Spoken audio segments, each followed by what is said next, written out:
Good morning everybody. सबको पहले तो मैं वेलकम करना चाहूंगा भारतीय तीरंदाजी संघ और भारतीय खेल प्राधिकरण की तरफ से।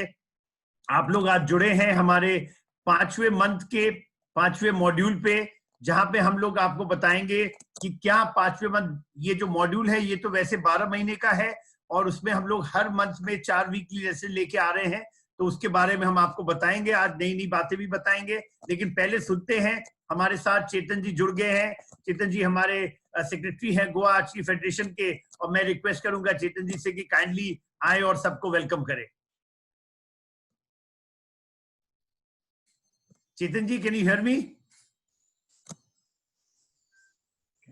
Let's start. Hi, good morning, Chetan ji. Thanks for joining us. It is a pleasure to see you here amongst all on the e-grassroot Khel Pathshala, and I'll request you to kindly address all the archers. Thank you, Sanjeev ji. A very good morning to all of you. A good morning, special good morning to the Director General Sandeep Pradhan ji, Sanjeev Singh, the Arjuna and Dronacharya, and a resource person of this grassroots development in archery. Special good morning wishes to Satyadev Prasad, the program coordinator.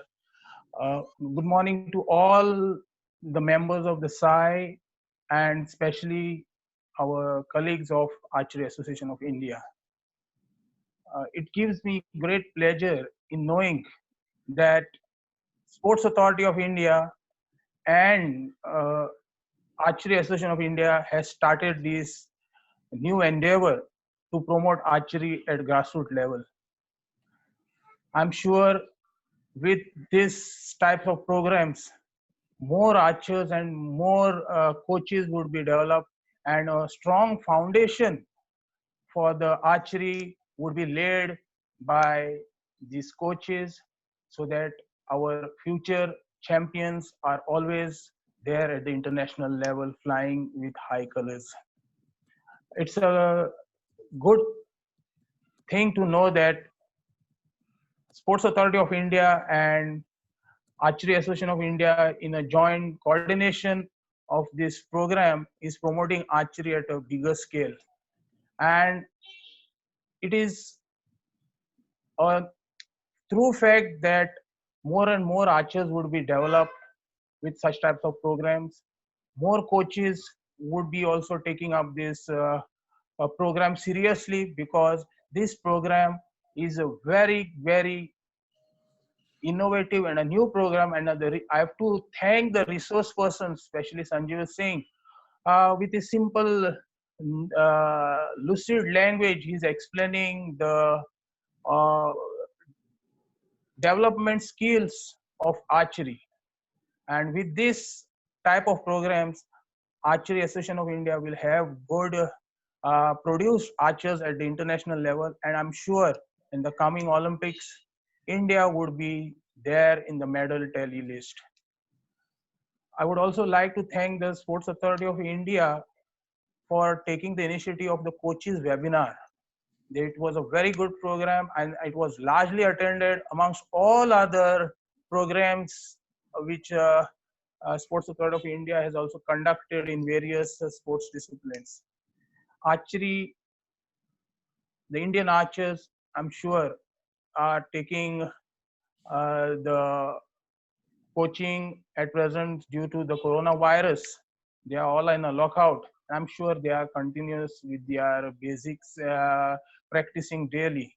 And with this coaching camps and the coaching webinars, archery is going to develop into a strong India at the World Championships and the world level. I congratulate the Sports Authority of India, especially the DG and all these members, for starting these innovative programs. And I'm sure Archery Association of India would take this step forward in development of coaches. And in our Archery Association of India scheme, we also have a scheme where all the coaches would be developed to the world level, 1, 2, 3 coaches. We intend to have such more programs so that our Indian coaches shine at the international level. Once again, I would like to congratulate both Sports Authority of India and Archery Association of India for starting this program. And I'm sure with such good resource persons at our hands, India will develop into a strong archery nation in the years to come. Once again, a big thank you to all of you. And I hope you enjoy all these modules that are being trained, and all the archers, the new coming archers, take it seriously and take it as a serious sport, because this sport is being a more of an individual sport. It will develop your mind, it will develop your mindset, and you could aim better and get laurels to your state and to the country at large. Thank you. Thank you, Chetanji. It's a wonderful talking to you, and of course, with the blessings of all the secretaries and the president of the various state federations, our coaches development committee, with the blessings of our Arjun Munda ji and of course Viren Sachdeva ji, Pramod Chandukar, all of you are really trying hard to develop the sport. And thank you very much. In the state of Goa, you are doing a lot for archery, to develop the spirit of archery, and I'm sure under your leadership, archery will grow in not only in Goa, but also all the coaches will be developed, all the players across the country will be developed. We require people like you all to support this program, with the SAI is doing a wonderful program which is conducted by SAI. And I'm sure in the years to come, a lot of boys and girls who are benefiting from this program will learn the basic fundamental steps and will take India to the next level in the Olympics 24 and 28. With these words, we start the program. So we will be starting the program. We are going to talk to you about the module. So today what we are going to do is we are going to talk to you about the module 5. So just to remind everybody, how we are going to do the entire, many people may have joined lately. So the entire module जो है वो 12 module हैं, 12 महीने के हैं. ये हर महीने में 4 वीक होते हैं. तो आपके 4 वीक के लेसन प्लान्स हैं.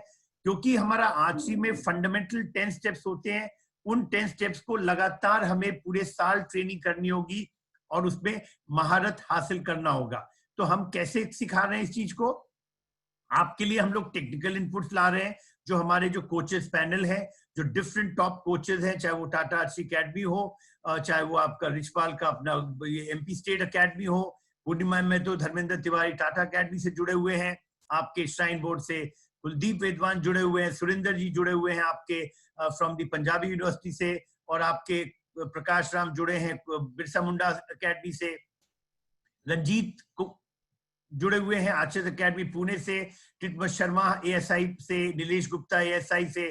तो हमारे जितने भी आर्चर्स हैं, लोकेश चंद हमारे यमुना स्पोर्ट्स कॉम्प्लेक्स से, ये सब लोग ने मिलके आपके सामने में ये 200-250 साल का जो उनका एक्सपीरियंस है, 15 से 20 साल हर एक कोच का, उन लोग ने मिलके सरल वे में हम एक technical psychology, sports psychology, physical aspects, इन सब के बारे में हम आपको ट्रेनिंग कर रहे हैं. इसके साथ साथ न्यूट्रिशन की बातें बताते हैं, और साथ ही साथ हम लोग कंपाउंड बो सेटअप कैसे करते हैं, बो सेटअप कैसे करते हैं, करेक्शंस कैसे किए जाएंगे अगर आपके एरर्स हैं, उन सब के बारे में बताएंगे. तो ये सब चीजों के बारे में हम आपको बताएंगे इस पूरे आने वाले 12 लेसन में. ये 5वां लेसन है.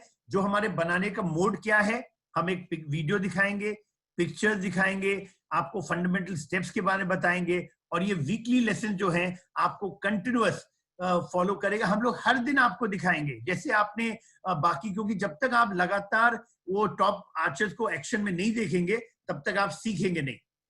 तो आइए चलते हैं मॉड्यूल ट्रेनिंग प्लान, जो कि हमारे रुपेश और सचदेव जी ने बनाया. ये 2 घंटे का जो ट्रेनिंग प्लान है, ये आप अपना उसके बाद कर सकते हैं. पढ़ाई करने के बाद पढ़ाई को नहीं छोड़ना है, पढ़ाई करते रहना है, और 3 से 5 बजे तक आप करें. तो सबसे इंपॉर्टेंट है कि पहले हम फिटनेस ट्रेनिंग की बात करेंगे, ब्रीदिंग एक्सरसाइज की बात करेंगे, instruction on weekly lesson plan बात करेंगे, स्टेप ट्रेनिंग की बात करेंगे, और कूलिंग डाउन की बात करेंगे. तो आइए चलते हैं, आपको ले चलते हैं. पहले हम आपको बताएंगे फिटनेस के बारे में, और फिटनेस जो है वो हम सीखते हैं सृष्टि जी से. उन्होंने अलग अलग तरीके से 5 स्टार ट्रेनिंग प्रोग्राम है, जहां पे जंपिंग जैक्स है, डबल लेग जंप है, साइड स्क्वाट है, आपके वॉकिंग लंजेस है, स्किपिंग है, हाई नी जंपिंग है, फ्रॉग जंपिंग है, स्टेपिंग है, आप फास्ट वॉकिंग है. तो ये सब देखते हैं, और हम उम्मीद करेंगे कि जब हम प्ले कर रहे हैं आप लोग भी इस चीज को करते रहेंगे साथ साथ. तो आइए चलते हैं. स्टार्ट करते हैं दिन का दिनचर्या अपना एक्सरसाइजेस के through. Start. Jumping jacks 20 times.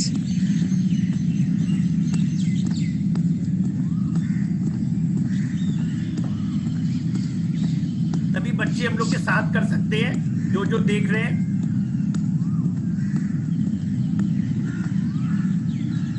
Double leg jumps for 10 times.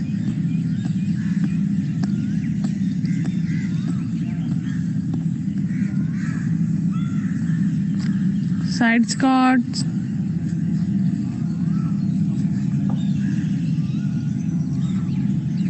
ये सिंपल एक्सरसाइजेज हैं जो लॉकडाउन में आप अपने घर पे कर सकते हैं। और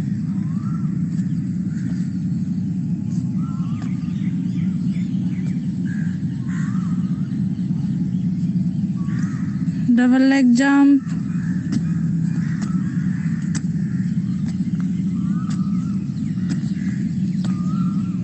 Walking lunges.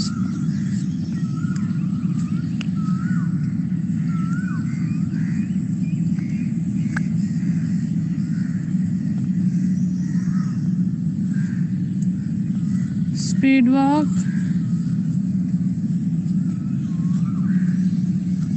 Skipping for 10 times.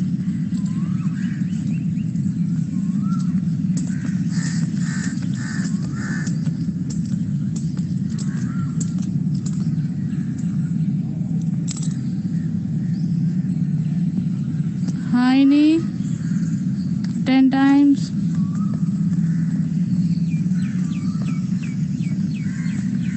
Single leg jump.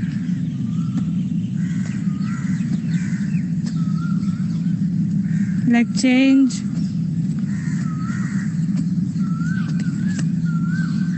Frog jump.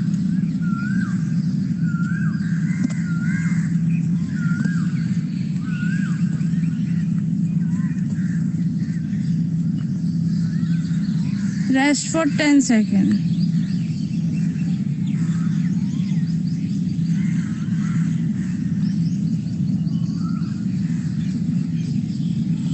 Now stepping.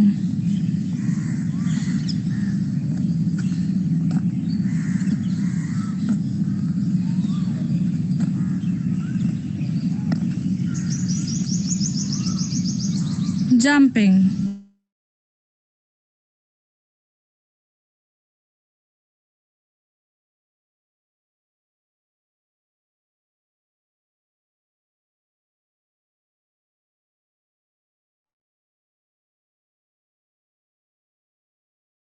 Sanjeeva sir, video is not playing.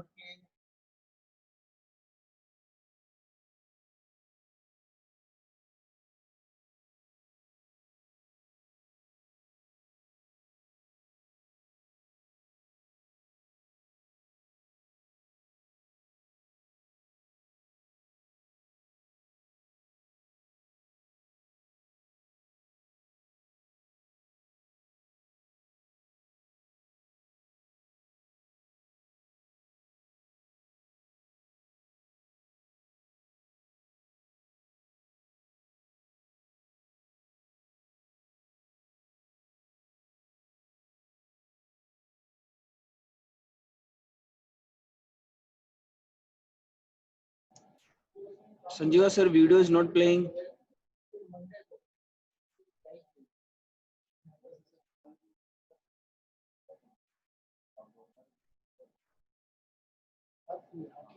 पता नहीं वीडियो आपका प्ले नहीं कर रहा है। नहीं, आप लीव कर गए हैं, दोबारा ज्वाइन कीजिए। जी जी।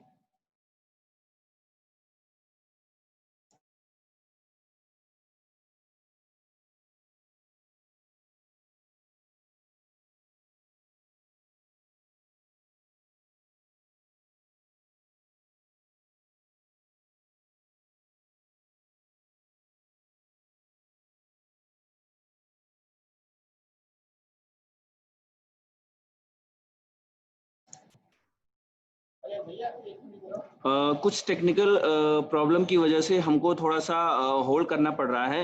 इस बीच मैं चाहूंगा कि हमारे कल के एक क्वेश्चन रह गए थे, 2-3 क्वेश्चन। मैं चाहूंगा कि प्रकाश राम जी अगर मेरी आवाज को सुन रहे हो तो वो क्वेश्चन देने के लिए अगर रेडी हो तो मैं क्वेश्चन पढ़ूं।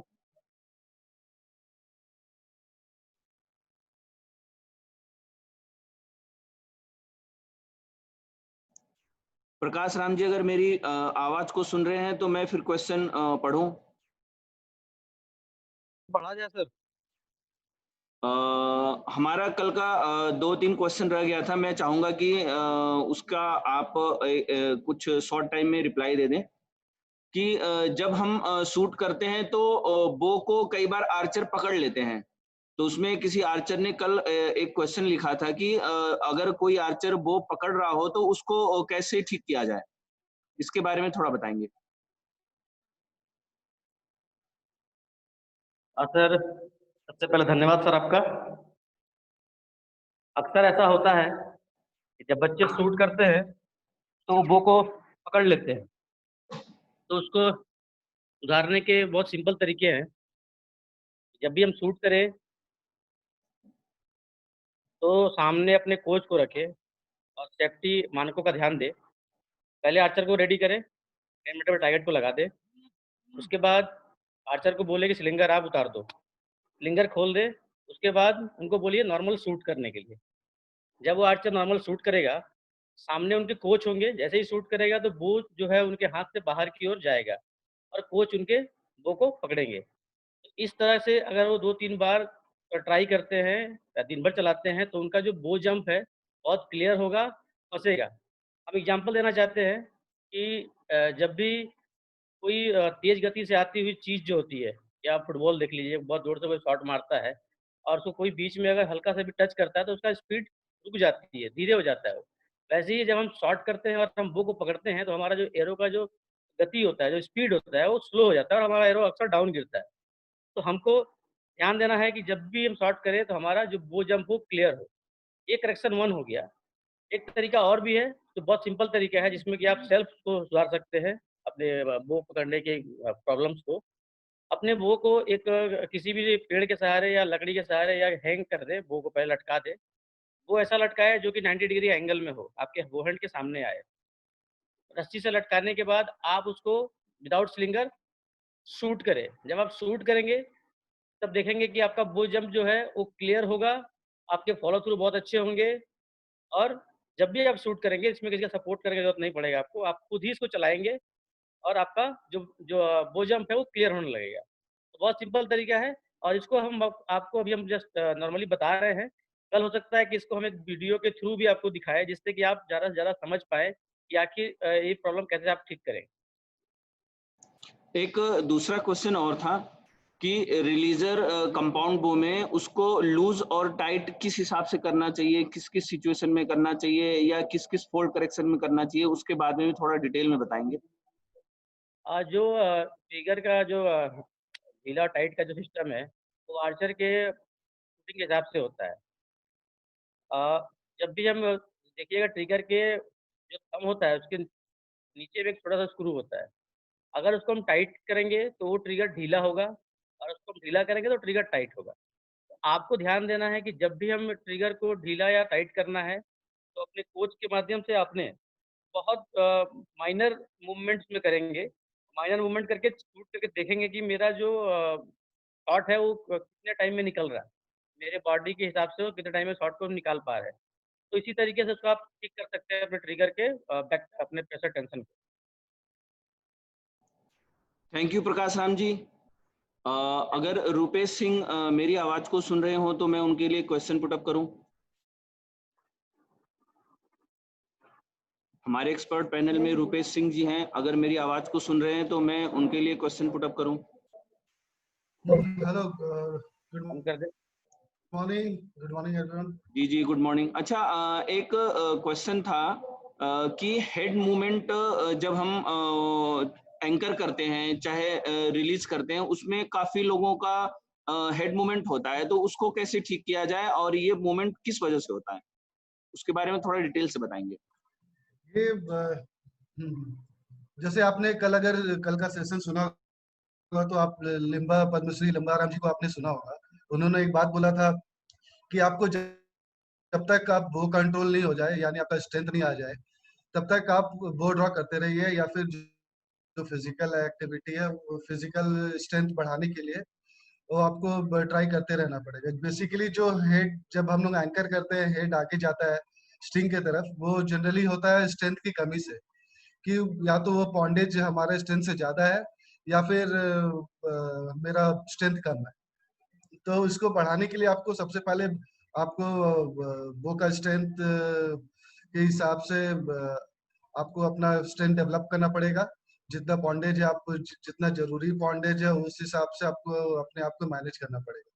तो जब आप स्ट्रेंथ आप मैनेज कर लेंगे, आपका स्ट्रेंथ आ जाएगा उस पॉन्डेज के हिसाब से, तब क्या होगा कि आप एंकर आपका पास खुद आपका हेड आगे नहीं जाना चाहिए, नहीं जाएगा, आपका जो स्ट्रिंग है वो एंकर पे आएगा।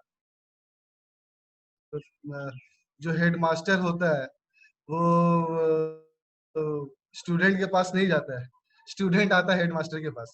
तो ये एक एग्जांपल है।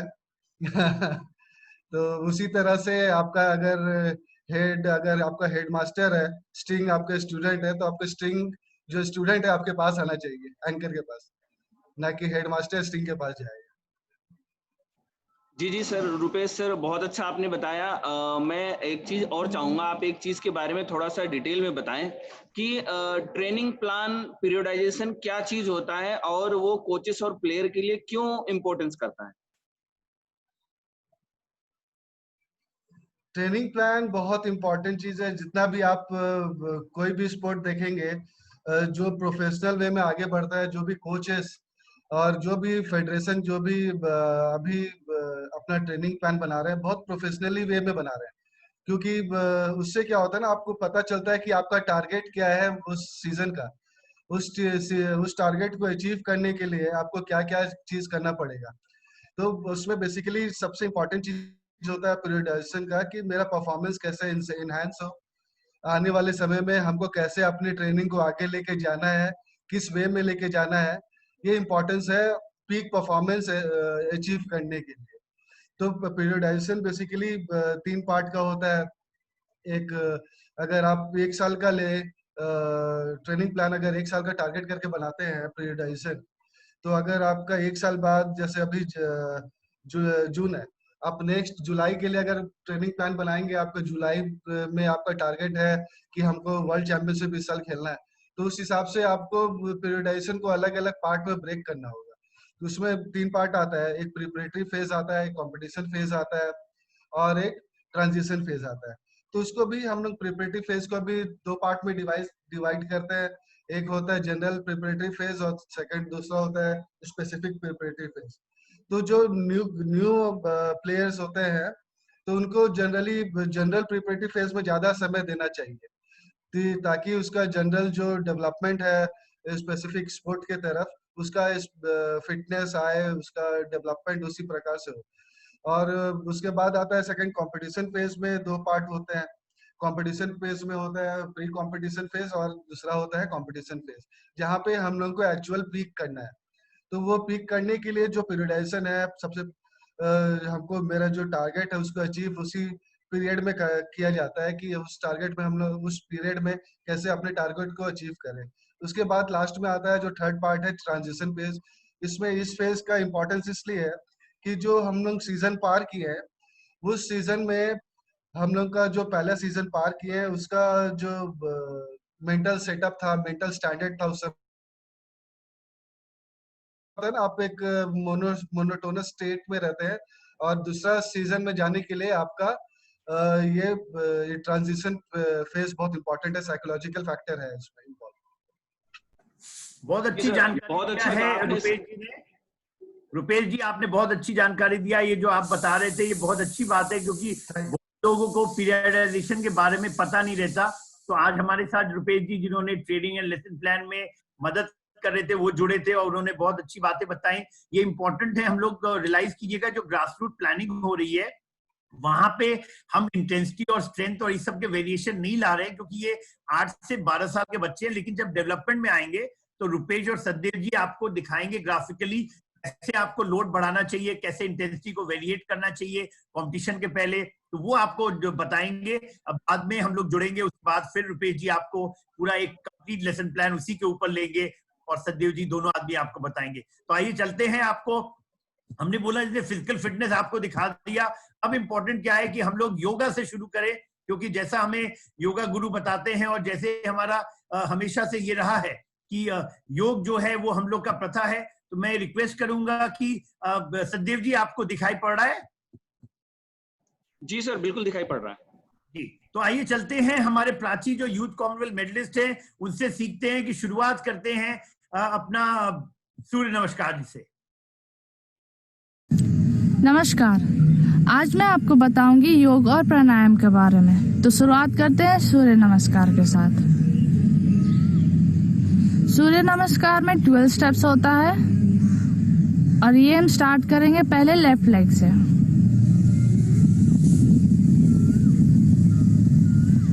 हमें ध्यान देना है कि हम प्रॉपरली स्ट्रेच करें अपने बॉडी को ताकि हमारा फ्लेक्सिबिलिटी लेवल बढ़े।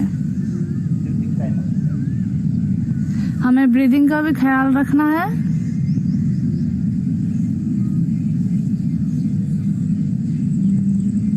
और ऐसा हम करेंगे 6 बार। सभी से रिक्वेस्ट है कि आप लोग जो देख रहे हैं वो आप करें, ये बहुत ही अच्छी एक्सरसाइज है। सूर्य नमस्कार का आप सबको करना चाहिए साथ साथ।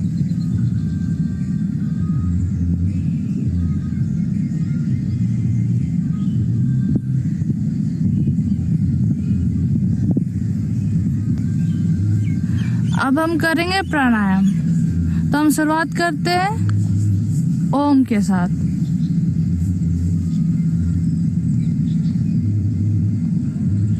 हम पद्मासन या फिर कोई भी सुखासन में बैठ जाएंगे। कमर गर्दन एकदम सीधी रहेगी। हमें सांस लेना है और छोड़ते हुए ओम का उच्चारण करना है।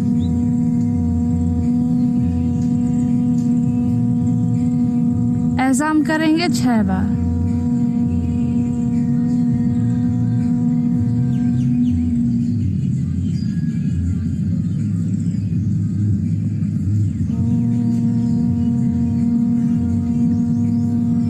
हम अपने आँख को बंद ही रखेंगे।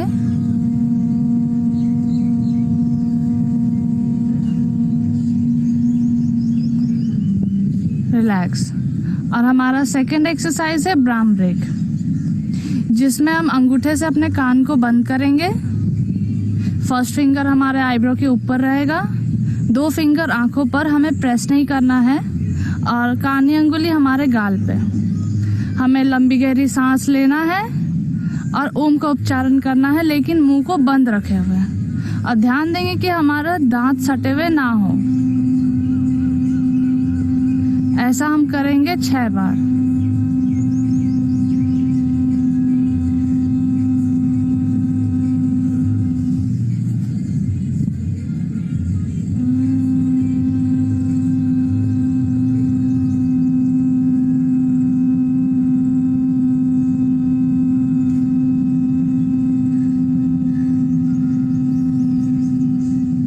रिलैक्स। हम दोनों हाथों को रब करेंगे और अपने आंखों पर लगाएंगे।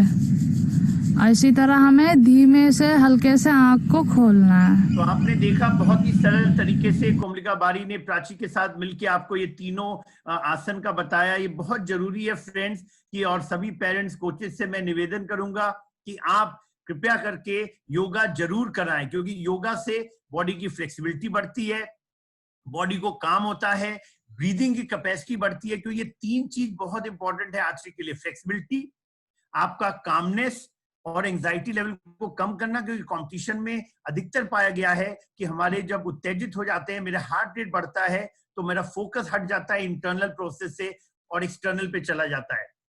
फोकस को वापस लाने के लिए ब्रीदिंग बहुत अच्छी तरीका है, और ये ब्रीदिंग आप करेंगे, ब्राह्मणी प्राणायाम करेंगे, ओम करेंगे, सूर्य नमस्कार करेंगे, और भी योगा से हम जुड़ेंगे और आगे चल के और योगा के एक्सरसाइजेज भी बताएंगे वो आने वाले सेशंस में। तो आप देखेंगे, उसको जरूर करने की कोशिश कीजिएगा।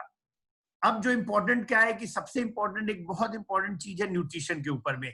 हमारे ग्रोइंग चिल्ड्रन है, बच्चे बढ़ रहे हैं, स्वस्थ बच्चे ही तंदुरुस्त बच्चे बनते हैं। और बोलते हैं कि इसलिए इम्पोर्टेंट क्या है कि हमें न्यूट्रिशन जो लेते हैं वो एक संतुलित लेनी चाहिए।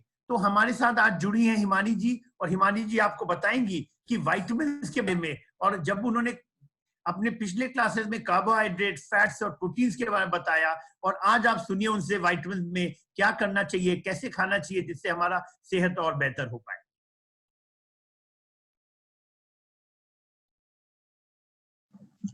हेलो आचार्य, कैसे हो आप सब? एक बार फिर से आप सबका स्वागत है स्पोर्ट्स अथॉरिटी ऑफ इंडिया द्वारा प्रस्तुत इस ई खेल पाठशाला में। जैसे आप सब लोगों को पता ही है, मैं हिमानी पुरी, मैं एक डाइटिशियन और स्पोर्ट्स न्यूट्रिशन एडवाइजर हूँ। मैं आपको खाने के बारे में बता रही हूँ, मैं आपको हेल्दी खाने के बता रही हूँ जिससे हम हेल्दी रह सकेंगे और जिसकी वजह से हम आर्चरी अच्छे से कर पाएंगे। तो इस पाठशाला में आप बहुत सारी चीजें सीख रहे हो। आप आर्चरी के बारे में सीख रहे हो, आप मेंटल ट्रेनिंग के बारे में सीख रहे हो, और आप डाइट के बारे में ही सीख रहे हो। तो हमारे पिछले कुछ सेशंस में हमने बात की थी प्रोटीन्स, कार्बोहाइड्रेट्स और फैट्स के बारे में। तो ये जो तीनों चीजें थी, प्रोटीन, कार्बोहाइड्रेट और फैट, ये हमारी बॉडी के एनर्जी सोर्स है, ये हमारी बॉडी का ईंधन है। पर अब इस बॉडी को ऑयलिंग भी करनी पड़ती है, जैसे मैंने आपको पहले बताया था। तो ऑयलिंग का जो सबसे पहला न्यूट्रिएंट है वो है विटामिन। तो आइए आज विटामिन के बारे में सीखेंगे। तो जो विटामिन है ना, ये भी केमिकल कंपाउंड्स हैं।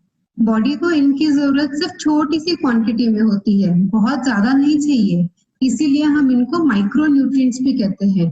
पर ये जो इतनी सी क्वांटिटी भी है ना, अगर ये भी सफिशिएंट नहीं मिलेगी तो हमारा बॉडी का फंक्शनिंग जो है वो इफेक्ट हो सकता है। तो कैसे, वो हम आगे देखेंगे। तो जब हमें एनर्जी बनानी होती है बॉडी को, प्रोटीन्स में से, कार्बोहाइड्रेट्स में से, फैट्स में से, इसमें बहुत सारे केमिकल प्रोसेसेस इन्वॉल्व होते हैं, और ये जो केमिकल प्रोसेसेस होते हैं इनको रेगुलेट करने का काम करता है विटामिन। तो अगर हमारी बॉडी में विटामिन डेफिशिएंसी हो जाएगी तो ये बॉडी प्रोसेसिंग ढंग से नहीं हो पाएगा, और उसी वजह से हमको प्रॉपर एनर्जी नहीं मिल पाएगी कार्बोहाइड्रेट्स, फैट और प्रोटीन से। इसके अलावा जो हमारी बॉडी की इम्यूनिटी होती है उसको बूस्ट करने का काम भी विटामिन करते हैं। तो प्रोटीन्स तो इम्यूनिटी बूस्ट करता ही है, बट विटामिन उसको सपोर्ट करते हैं। तो अगर हमें विटामिन कम मिलेगा तो क्या होगा, विटामिन कम मिलने की वजह से, जैसे मैंने आपको पहले बताया, हमारा बॉडी का फंक्शनिंग जो है वो थोड़ा सा स्लो हो जाएगा, वो उतना इफेक्टिवली नहीं होगा, हमारे इम्यूनिटी भी इफेक्टिवली नहीं होगा, बॉडी इम्यूनिटी ज्यादा अच्छे से नहीं कर पाएगी, खुद की सुरक्षा नहीं कर पाएगी, और साथ साथ में हमारा बॉडी का जो ओवरऑल अपीयरेंस है वो भी शायद से कहीं पे उसकी वजह से इफेक्ट हो जाएगा। तो विटामिन के जो फंक्शंस होते हैं वो कौन सा विटामिन है उसके ऊपर डिपेंड करता है। विटामिन दो तरह के होते हैं, एक होता है वाटर सॉल्युबल और दूसरा होता है फैट सॉल्युबल। वाटर सॉल्युबल क्या, जो पानी में घुल जाता है उसको हम वाटर सॉल्युबल कहते हैं।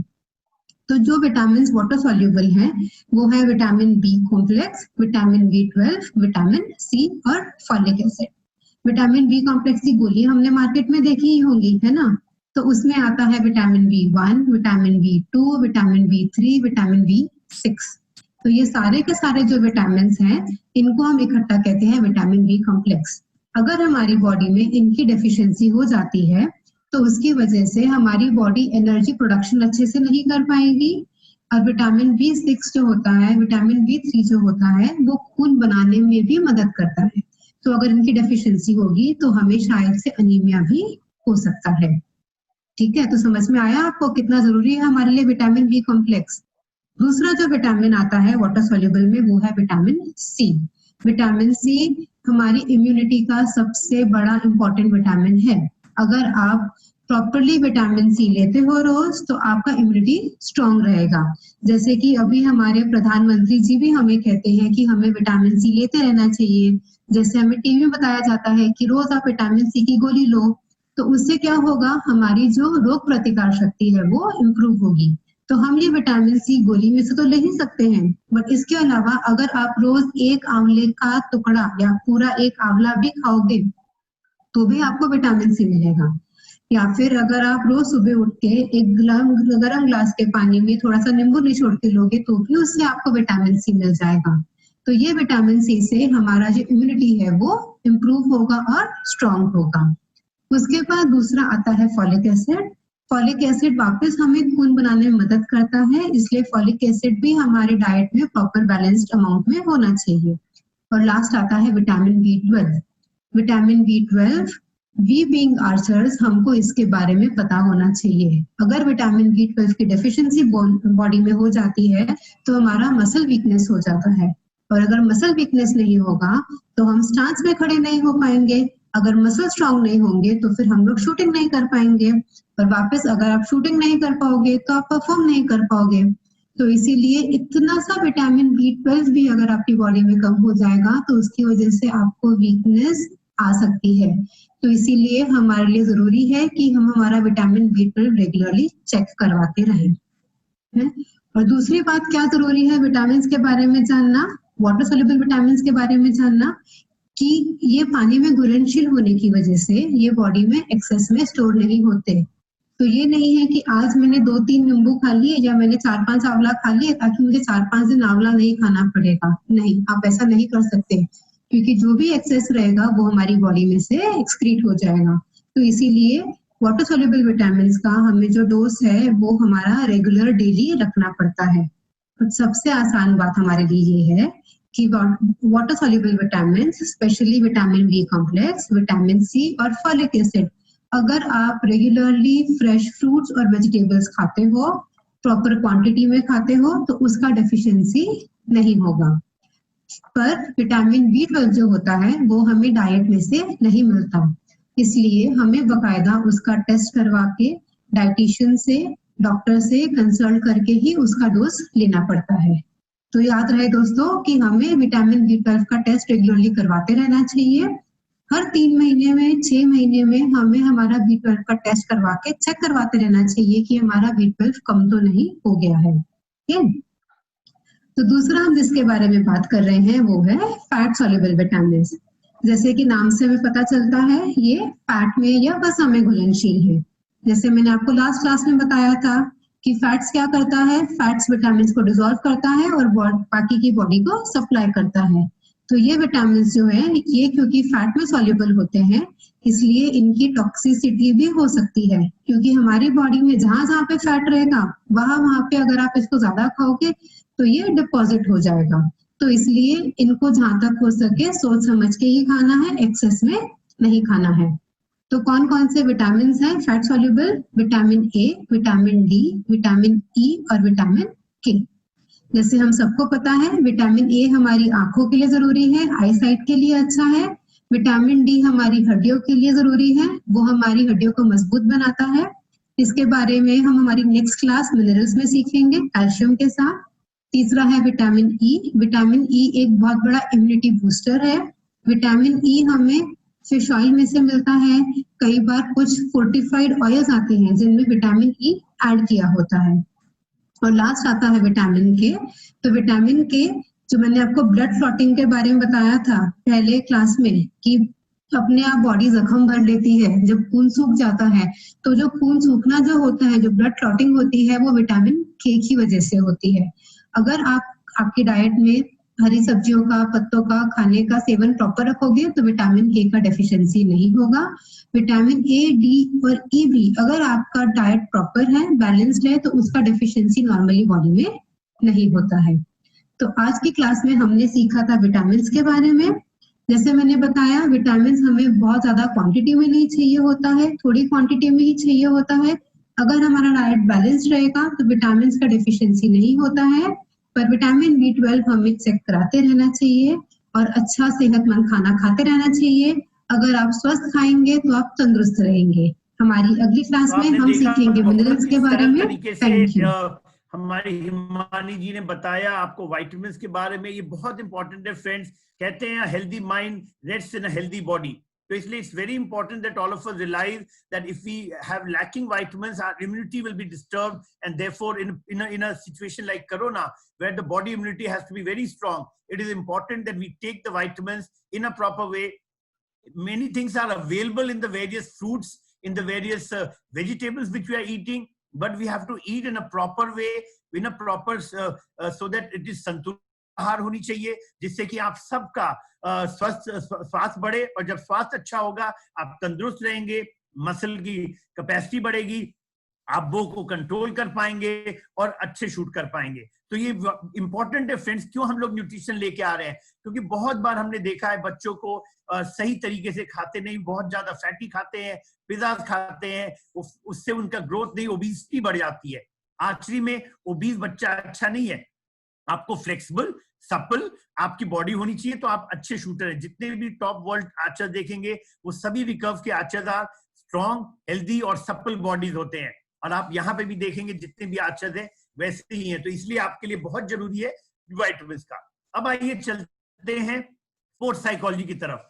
दो चीज हम इसलिए फोकस कर रहे हैं पूरी टीम हमारी, क्योंकि देखिए अगर बचपन से, जब हम 7 से 12 इयर्स के बीच में है, अगर ये हमारी आदत बन जाएगी तो मैं पूरा विश्वास है फ्रेंड्स कि आप 16 साल की उम्र तक आप पदक जीतने के लायक हो जाएंगे ओलंपिक में। वो 4 साल 12 से 16 जब आप खेलो इंडिया स्कीम में जाते हैं, उसके पहले आपका फंडामेंटल स्ट्रॉन्ग करना है, और उसी के लिए ये ग्रास रूट प्रोग्राम साई लेके आया। तो यहां चलते हैं और देखते हैं कि अगर हम अपने जो स्पोर्ट्स साइकोलॉजिस्ट हैं गायत्री मैडम, वो बताएंगे कि ट्रेनिंग डायरी लिखना क्यों इंपॉर्टेंट है।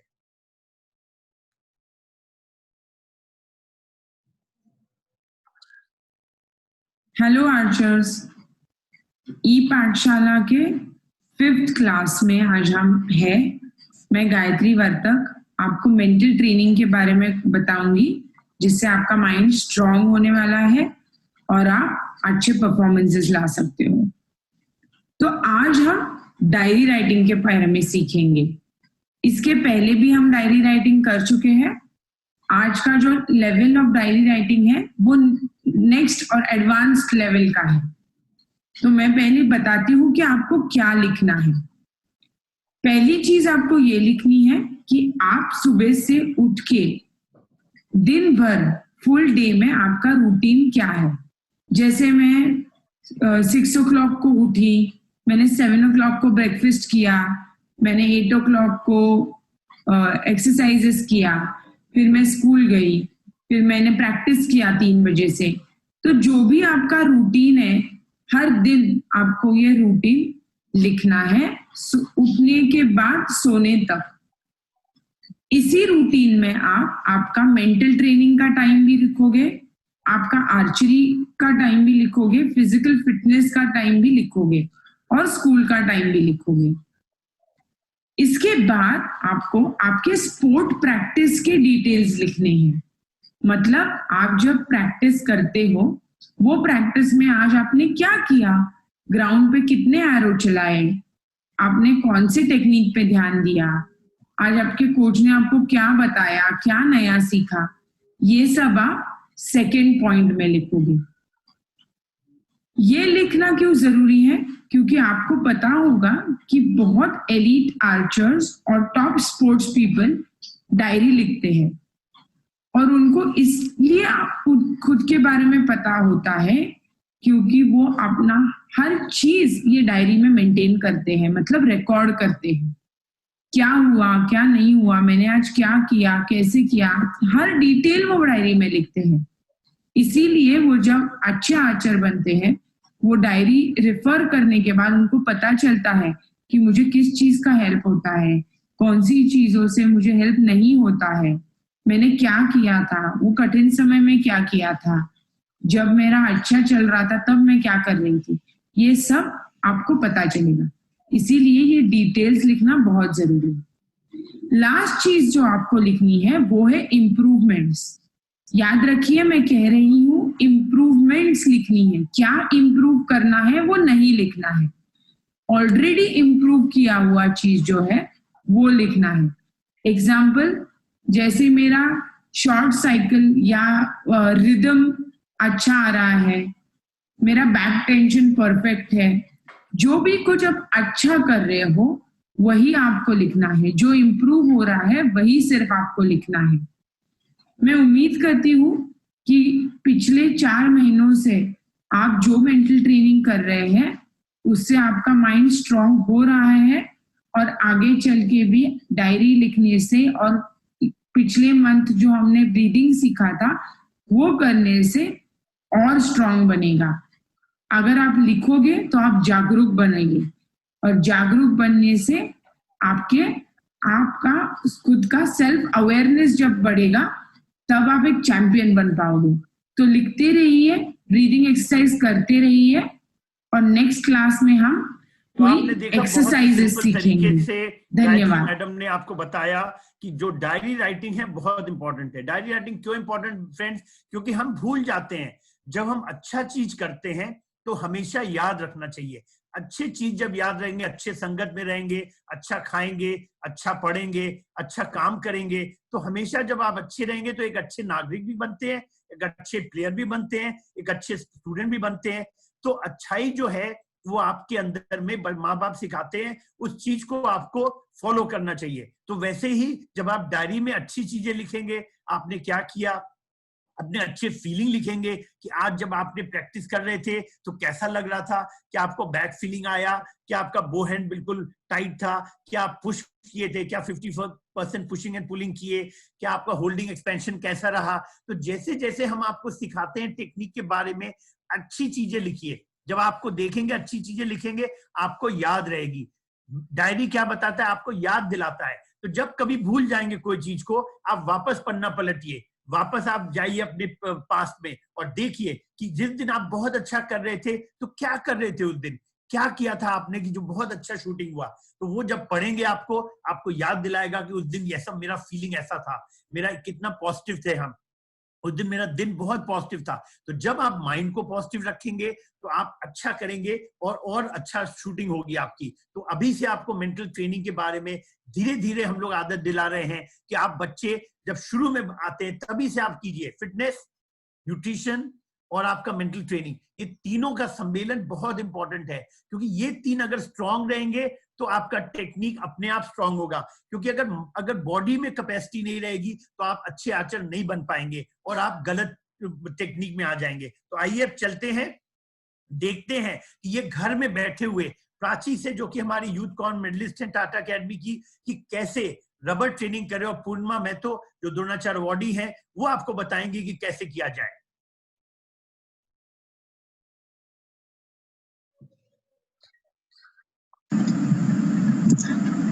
आइए आज हम सीखते हैं रबर ट्यूब से बेसिक स्टेप्स। ये हमें पहले करना है।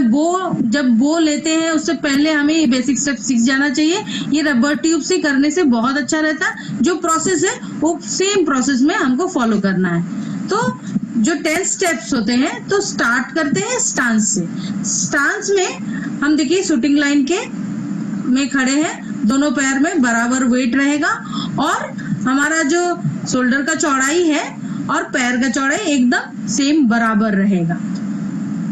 यहाँ पे हमारा कोर टाइट करना है और हमारा जो थाई मसल है वो बाहर की तरफ रोटेट होगा। नेक्स्ट है ग्रिप।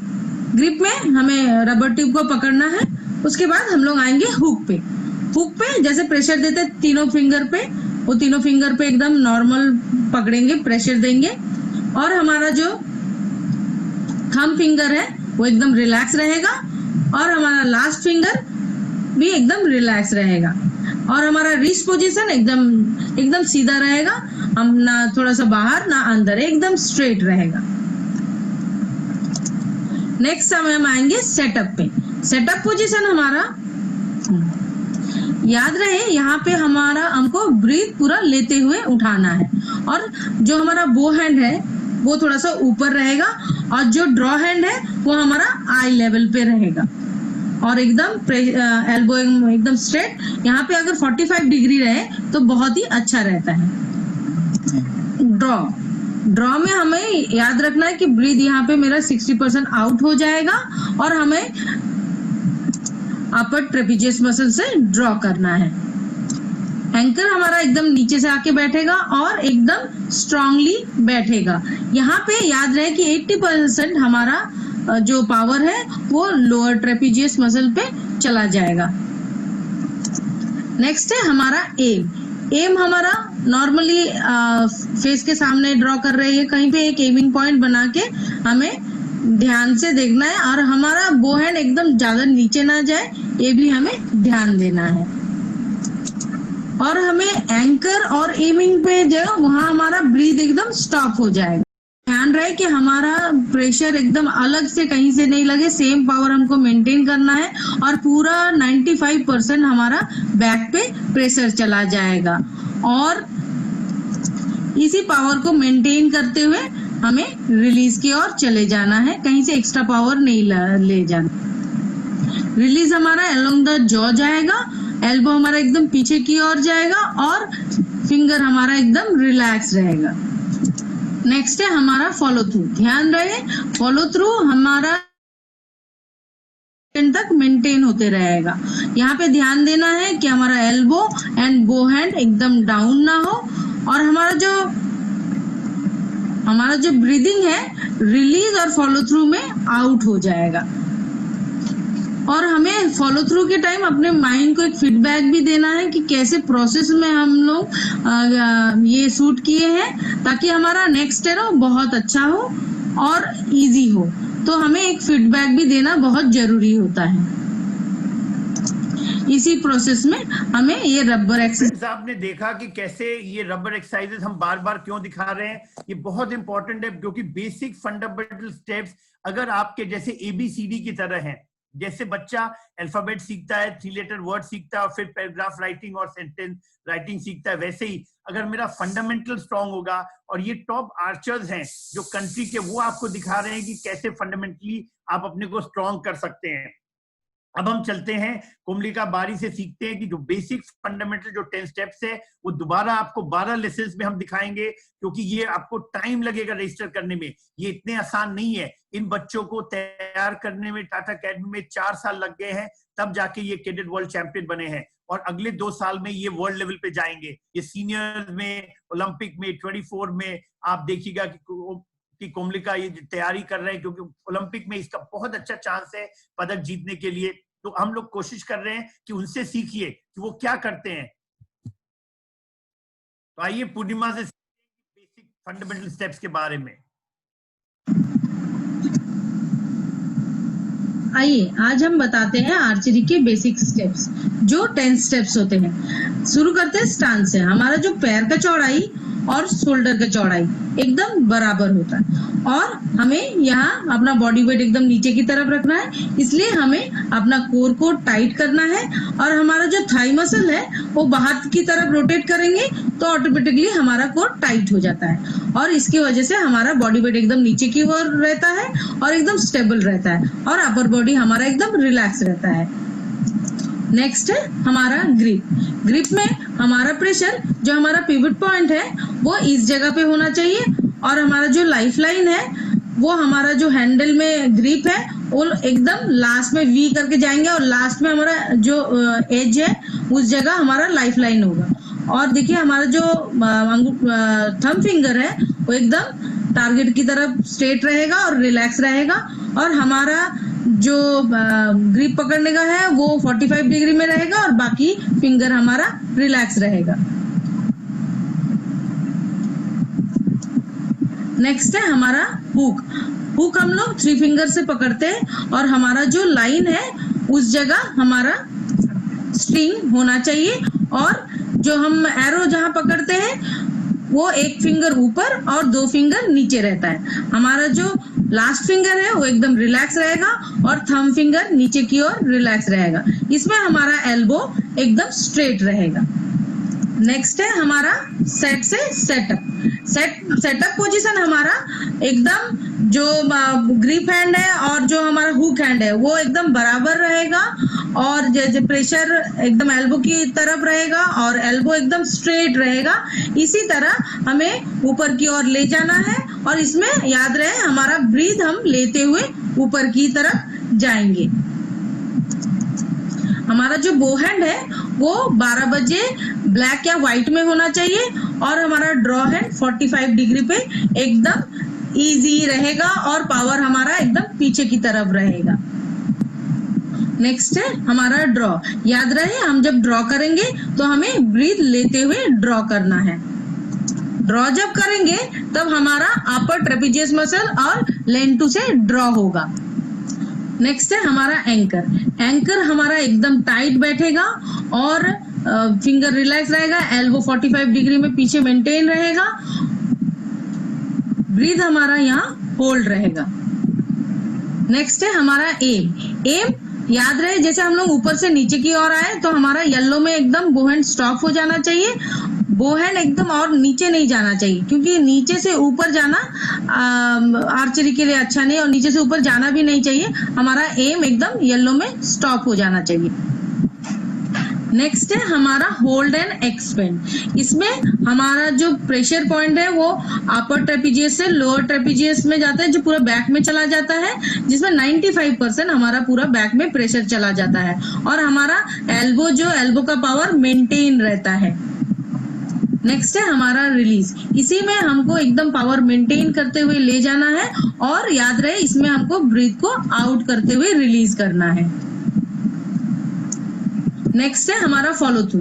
फॉलो थ्रू में हमारा याद रहे कि पावर एकदम मेंटेन रहे, दोनों तरफ 50-50 पावर मेंटेन रहे, और हमें 3 सेकेंड तक इसे होल्ड करना है। ऐसा करने से हमारा जो नेक्स्ट एरो है वो भी सेम प्रोसेस में होता है और इजी होता है, और हमको एक माइंड को फीडबैक भी देना पड़ता है कि हम जो जैसे प्रोसेस में किए हैं वो सेम प्रोसेस हम नेक्स्ट एरो में भी फॉलो करें। फॉलो थ्रू करना बहुत जरूरी है और इम्पोर्टेंट एक चीज है जो हमें फॉलो थ्रू भूलना नहीं चाहिए, फॉलो थ्रू जरूर करना है। आपको बारे में 3-4 चीज बहुत इंपॉर्टेंट है सभी जो बिगनर बच्चों के लिए। जो हमने गलती देखी है वो हम आपको दोहराना चाहेंगे, उसको काइंडली रिपीट नहीं कीजिए, वीडियोस के जरिए भी बताएंगे। पहली गलती करते हैं वो मुंह को आगे ले जाते हैं, वो कभी नहीं करिए। आपको स्ट्रिंग को आप जब देखेंगे, कोमलिका शूटिंग करती है तो उसका आप देखिए नेक बिल्कुल स्टेशनरी है, वो बहुत अच्छे, किसी ने बहुत अच्छा बताया था, प्रकाश से कल हम लोग डिस्कस कर रहे थे, उसने बोला कि हेड मास्टर जो होता है कभी झुकता नहीं है, बल्कि स्टूडेंट्स उसके पास आते हैं। वैसे स्ट्रिंग स्टूडेंट है, वो आता है हेड मास्टर के पास। हेड कौन है? आपके हेड के ऊपर में जो है, तो वो बहुत इंपॉर्टेंट है। आप याद रखिए कि हेड को नहीं मूव करना है, वो नेक के ऊपर वो मतलब किंग की तरह है, उसको हिलाना नहीं है, उस चीज को आपको स्ट्रिंग को लेके आना है, वो याद रखिएगा। दूसरी जो गलती करते हैं, जो आप देखेंगे जब वो खड़ी होती है वो टी स्टैंस की तरह खड़ी होती है। आप लोग बहुत बार बिकॉज पावर नहीं रहता, कमजोर रहते, तो अपनी कमर से मोड़ लेते हैं, तो जैसे ही कमर से मोड़ेंगे एंगल चेंज कर जाएगा, वो एक दूसरी गलती है। तीसरी गलती जो बच्चे करते हैं वो करते हैं कि वो हैंड को 3 सेकंड, जैसे पूर्णिमा बोला, वो रखते नहीं है, वो शूटिंग के बाद तुरंत हैंड नीचे कर देते हैं या बाएं कर देते हैं या दाएं कर देते हैं। तो इम्पोर्टेंट क्या है, ये बेसिक चीजें आपको जब बार बार कोमलिका को देखेंगे शूट करते हुए, उसको 4 साल लग गए इस लेवल पे पहुंचने में, आपको भी टाइम लगेगा। इसीलिए हम लोग 7 से 8 साल में आपको बोलने शुरू करने में, जिससे कि 12 साल में आप ऑलरेडी परिपक्व होके आप पहुंचेंगे अकेडमीज में, साई के खेलो सेंटर्स में, और तब आप देखेंगे कि उसके बाद जब बच्चे आप ट्रेन करेंगे तो 4 साल के अंदर में आप ओलंपिक लेवल पे पहुंच जाएंगे। आज समय के अवधि की वजह से इंडियन राउंड और कंपाउंड नहीं बताएंगे, हम बेसिक जो आपको बोले थे कुछ नए नए इनपुट देंगे, वो नए नए इनपुट हम लेके आते हैं। तो सबसे इंपॉर्टेंट इनपुट एक है एमिंग। एमिंग क्या है? You have to focus your eyes on the target, but as Purnima explain, by the time you are coming from 12 o'clock 3, 4 or 12 o'clock 1 and 2 to the yellow, kindly note that your aim will never be stationary, it will be hovering in the yellow। आपका जो पीले में आने के बाद आपका वो move करता रहेगा पीले के अंदर, तो ये मत घबराइएगा कि क्योंकि पीले में बिल्कुल स्टेशनरी करना है, वो पॉसिबल नहीं है। वो बहुत फ्रैक्शन ऑफ अ सेकंड के लिए आ सकता है, लेकिन आपका जनरली वो पीले के अंदर घूमता है, उसमें बिल्कुल चिंता, एज लॉन्ग एज आपका एम पीले के अंदर घूम रहा है, आप जितना टाइटनेस बढ़ाएंगे उतना आपका मूवमेंट कम होगा। तो जब मूवमेंट कम होगा तो चांसेस ऑफ एक्स लगना ज्यादा होता है। साइड पिन को हमेशा सेंटर में रखिए येलो के, कि आपका थोड़ा अगर मूवमेंट हुआ भी तो वो एटलीस्ट 3 o'clock या 9 o'clock 10 लगे या 12 o'clock 10 लगे। हेड एंगल चेंज नहीं करना है, बिल्कुल सर को मूव नहीं करना है, आपको स्ट्रिंग को लेके आना है सर की तरफ। फोकस जो होना चाहिए फील पे रखिए हमेशा। जब एमिंग का क्या है, अगर आप जितने टॉप आर्चर्स को सुनेंगे, कोरियन आर्चर्स को, आपके यूएस के आर्चर्स को, अपनी खुद को, तो हम लोग फीलिंग पे जाते हैं। गायत्री मैडम ने क्या बोला, डायरी लिखिए। पूर्णिमा ने क्या बोला, हम लोग जब कल लिम्बा राम को सुने थे उसने क्या बोला था, फीलिंग पे ध्यान दीजिए। हम इतने देर तक होल्ड करते थे, क्यों? इतना स्ट्रांगली आपका कंट्रोल होना चाहिए बो कि बो हिलेगा नहीं, आपका माइंड जैसे बोलेगा वो करेगा। फोकस। दूसरा इंपॉर्टेंट क्या है, फीलिंग जब मतलब जैसे ही आप स्टार्ट करेंगे, आपका ड्रॉ स्टार्ट करते करते आपका माइंड आपके इंटरनल बैक मसल्स पे होगा। कल हम लोग ने कुलदीप जी से सीखा कैसे बैक मसल्स को यूज करते हैं। तो आप जैसे ही ड्रॉ करेंगे, आपको देखना है कि कैसे आपका जो लेंटो है वो आपका एल्बो के पीछे वाला, जो पूर्णिमा ने बोला एल्बो के पीछे जो ट्राइसेप्स होता है उसको लेंटो बोलते हैं, उसको लेंटो से ट्रांसफर होगा अपर ट्रेपीजियस में, रोम्बॉइड्स में जाएगा, मिडिल ट्रेपीजियस में जाएगा, लोअर ट्रेपीजियस में जाएगा, और जिस तरह से आप पावर को 60 से 85, 95 और सीधे लेके आप 100 पे पहुंचते हैं। तो होल्डिंग ब्रीदिंग के बारे में क्या है, एम जब फाइनल एमिंग पे आते हैं तब आपका क्या होता है, एक पॉइंट आएगा जब पूरे शूटिंग के दौरान, जब आप for a fraction of a second आप होल्ड कर रहे हैं, क्योंकि आपका एल्बो लाइन आ गया, एमिंग बिल्कुल येलो के अंदर आ गया, एंकर बिल्कुल सेट हो गया, पावर आपका 95% ट्रांसफर हो चुका है, आपके जो स्कैपुला मसल्स में, रोम्बॉइड्स में, आपके ट्रेपीजियस में वो ट्रांसफर हो गया। अब जो 5% जो बचा है, जो कि ट्रेपीजियस माइनर को कॉन्ट्रैक्ट करना है, तो उस समय क्या होता है, होल्डिंग होता है बहुत फ्रैक्शन ऑफ अ सेकंड, और उसके बाद एक्सपैंड करते हैं और फिर आप अपना रिलीज करते हैं। तो एक्सपेंशन क्या हुआ, 1 मिलीमीटर। एक्सपेंशन डजंट मीन कि आप बिल्कुल 5 इंच कर रहे हैं, नहीं, 1 मिलीमीटर का एक्सपेंशन, क्योंकि आपका क्लिकर 1 से 2 मिलीमीटर पे है, तो वो एक्सपेंशन हुआ और उसके बाद रिलीज होता है। एम देखिए, floating in the yellow, aim is floating. तो आइए सुनते हैं पूर्णिमा से एमिंग के बारे में।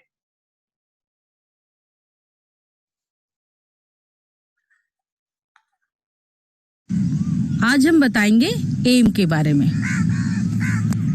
जैसे कि आपको पहले बताए थे कि जब आपका एल्बो पोजीशन, आप सेटअप पोजीशन पे जाते हैं, आपका साइड पिन ऊपर रहता है। अभी आपको ऊपर से नीचे की ओर आके आपको येलो पे एकदम स्टॉप हो जाना है। ये ध्यान रखना है कि येलो से नीचे नहीं जाए, बोहन आपका एकदम स्ट्रेट रहे येलो के साथ। देखिए आपका एल्बो इस तरह से रहेगा, एम एकदम येलो में स्टॉप है। ध्यान रहे कि आपका पिन है, पिन जो है साइटर पिन वो नीचे ना जाए, और आप अगर एम ले रहे हैं तो एम आपका दोनों आई खुला होना चाहिए। अगर आपको प्रॉब्लम होता है तो आप एक आई, लेफ्ट आई आपका बंद कर सकते हैं थोड़ा सा। बताया बहुत आश्चर्य का क्या होता है। देखिए जब नीचे से ऊपर के लिए पूर्णिमा बोली, क्यों बोल रही है, क्योंकि देखिए ग्रेविटी की वजह से हाथ नीचे जाता है, तो इसीलिए हम लोग बोलते हैं एम को थोड़ा सा ऊपर रखिए। जैसे आपने इस पिक्चर में देख रहे हैं, वो ब्लू ब्लैक पे है और धीमे धीमे नीचे आ रहा है। जब नीचे आते आते, जब तक वो नीचे आएगा, आपको ऐसे माइंड को और आपके शूटिंग को सिंक्रोनाइज करना है कि जब तक वो ऊपर से नीचे येलो में आए, तब तक आप अपना 95% पावर ट्रांसफर कर चुके होंगे। एंकर आ गया, एल्बो अलाइनमेंट आ गया। अब आप देख रहे हैं कितना ब्यूटीफुल एल्बो अलाइनमेंट है कोमलिका का। ऐसे एल्बो अलाइनमेंट में जब 1 मिलीमीटर का जो साइंस बोलता है, बायोमैकेनिकल बोलता है कि अगर लाइन ऑफ फोर्स है, अगर एल्बो जस्ट 1 मिलीमीटर पीछे जाते हुए 45 डिग्री में जाएगा, जो चिन से जस्ट स्लाइड करते हुए जाएगा और बो जंप करेगा अगर फॉरवर्ड, तो कभी भी एक्स के बाहर आपका बो जा ही नहीं सकता। तो वो एक्स को मारने के लिए आपको बायोमैकेनिक्स को, फिजिक्स को जानना होगा, स्ट्रेट लाइन मोशन जानना होगा, तभी आप उस चीज को कर पाएंगे। तो काइंडली उसको, साइंस को समझे। अब हम चलते हैं कॉम्पिटिशन के बारे में और सुनते हैं सोनल जी से, वो बताएंगी आपको क्या क्या तरीके के कॉम्पिटिशन होते हैं।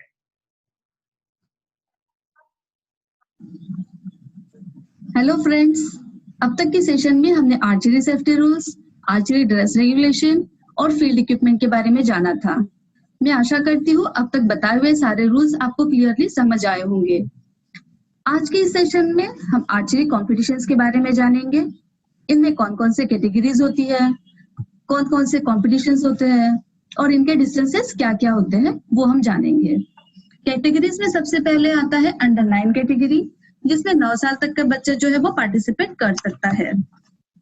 मिनी सब जूनियर कैटेगरी, इसमें 14 साल तक के जो बच्चे होते हैं वो पार्टिसिपेट कर सकते हैं। नेक्स्ट सब जूनियर कैटेगरी, इसे हम कैडेट भी कहते हैं। इस कैटेगरी में 17 इयर्स तक के जो आर्चर्स होते हैं वो पार्टिसिपेट कर सकते हैं। नेक्स्ट जूनियर कैटेगरी, इसमें 20 इयर्स तक के बच्चे आर्चर्स सारे पार्टिसिपेट कर सकते हैं। सीनियर कैटेगरी, इसमें जो भी आर्चर 20 इयर्स एंड अबव होते हैं उसे हम सीनियर कैटेगरी में कंसीडर करते हैं। यहाँ मैं बताना चाहूंगी, छोटे आर्चर्स जो है वो बड़े आर्चर्स के कॉम्पिटिशन्स में पार्टिसिपेट कर सकते हैं. जैसे for example mini archers can participate in सब junior and junior competitions, but जो जूनियर आर्चर्स है वो छोटे एज कैटेगरीज में पार्टिसिपेट नहीं कर सकते. अब हम जानेंगे आर्चरी टूर्नामेंट्स के बारे में. कैसे एक आर्चर ग्रास रूट से एलिट लेवल तक पहुंचता है वो हम देखेंगे. आर्चर डिस्ट्रिक्ट लेवल कंपटीशन से स्टार्ट करता है, वहां से सिलेक्ट होके वो स्टेट लेवल में पहुंचता है और वहां से सिलेक्ट होके वो नेशनल्स में and then internationals. Archery association of India द्वारा हर साल नेशनल कॉम्पिटिशन्स आयोजित किया जाता है, जिसमें अंडर 9 नेशनल्स, मिनी नेशनल्स, सब जूनियर नेशनल्स, सब junior nationals and senior nationals. इसके अलावा जो स्कूलिंग एज के आर्चर्स होते हैं उनके लिए और भी नेशनल्स होते हैं, SGFI नेशनल, CBSE नेशनल्स. अगर वो आर्चर जो है वो CBSE बोर्ड में पढ़ रहा है, खेलो इंडिया होता है. जो कॉलेज एज के आर्चर्स है उनके लिए ऑल इंडिया यूनिवर्सिटी भी होती है और पैरा नेशनल्स भी होते हैं. यहाँ मैं आर्चरी में कौन कौन से इंटरनेशनल कॉम्पिटिशन्स होते हैं वो बताऊंगी. Asia cup, Asian grand prix, world cup stages, world championships, world universities, para Olympics और ओलंपिक्स. तो आर्चर्स ये सारे होते हैं हमारे आर्चरी के कॉम्पिटिशन्स. इसके बाद हम देखेंगे इन कॉम्पिटिशन्स के लिए कौन कौन से डिस्टेंसेस होते हैं. सबसे पहले हम क्वालिफिकेशन राउंड के डिस्टेंसेस के बारे में जानेंगे. जैसे कि आप यहाँ चार्ट में देख सकते हो, इंडियन राउंड अंडर 9 कैटेगरी के लिए 10 metres plus 10 metres distance shoot करना होता है. मिनी सब जूनियर आर्चर्स जो होते हैं उनको कॉम्पिटिशन्स के लिए 30 मीटर्स प्लस 20 मीटर्स का डिस्टेंस शूट करना होता है. Junior archers 40 metres plus 30 metres पर शूट करते हैं और सीनियर आर्चर्स 50 मीटर्स और 30 मीटर्स पर शूट करते हैं. इसी तरह रिकर्व राउंड के क्वालिफिकेशन में राउंड के लिए अंडर 9 कैटेगरी को 15 मीटर्स प्लस 10 मीटर्स शूट करना होता है. Mini sub junior category 50 metres plus 50 metres shoot करती है. सब जूनियर कैटेगरी के जो आर्चर्स होते हैं उन्हें 2 टाइम्स 60 मीटर्स शूट करना होता है. जूनियर और सीनियर आर्चर्स जो है वो 2 टाइम्स 70 मीटर्स शूट करते हैं. इसके अलावा जो हम कंपाउंड राउंड आर्चरी के बारे में देखेंगे, इनको क्वालिफिकेशन के लिए अंडर 9 एज कैटेगरी को 15 मीटर्स प्लस 10 मीटर्स मारना होता है. और जो बाकी सारे एज कैटेगरीज है, कॉम्पिटिशन्स है, मिनी सब जूनियर, जूनियर और सीनियर, इन्हें 2 टाइम्स 50 मीटर शूट करना होता है.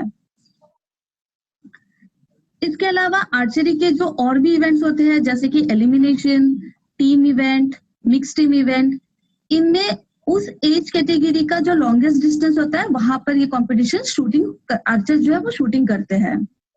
तो आर्चर्स, आज हमने आर्चरी के कॉम्पिटिशन्स, उसके कैटेगरीज और उनके डिस्टेंसेस के बारे में जाना. नेक्स्ट क्लास में हम आर्चरी के इवेंट्स के बारे में जानेंगे और उनके फॉर्मेट्स कैसे होते हैं उनके बारे में जानेंगे. Thank you. बताया कि जो हमारे, और ये किस लिए बता रहे हैं आप लोगों को ये भी बता दें कि ग्रास रूट पे आप लोग को लगता होगा कि चैंपियनशिप कौन कौन से हैं. आप अंडर 9 में भी खेल सकते हैं, मिनी सब जूनियर में अंडर 12 में भी खेल सकते हैं, सब जूनियर में अंडर 16 तक खेल सकते हैं, फिर आप अंडर 20 तक जूनियर में खेल सकते हैं. तो ये, और ये सबसे बड़ी बात है कि आज ICSE, CBSE बोर्ड, ये सभी ने आर्चरी स्टार्ट कर दिया है. CBSE के नेशनल्स हो रहे हैं. तो हम आपको बहुत अच्छा चांस है कि आप पढ़ाई के साथ साथ आप अपने स्कूल में, आप CBSE में अंडर 9 में, अंडर 12 में, अंडर 16 में, आप सभी में आप जा सकते हैं, खेल सकते हैं, परफॉर्म कर सकते हैं, मेडल जीत सकते हैं. तो बच्चों को अगर शुरू से ही मेडल जीतने की आदत आ जाएगी तो वो आगे चल के और अच्छे चैंपियन बनेंगे.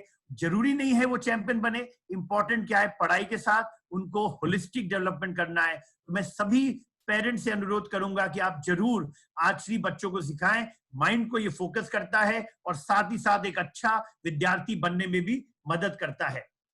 अब हम चलते हैं नेक्स्ट लीग में. बाकी सब सेम रहेगा, लेकिन अब हम बात करेंगे एंकर के बारे में. एंकर एक बहुत इंपॉर्टेंट पार्ट है. जैसा आपने पढ़ रहे हैं कि there should be no gap between jaw and the fingers. The more solid your anchor is, the better it is, because you can feel it.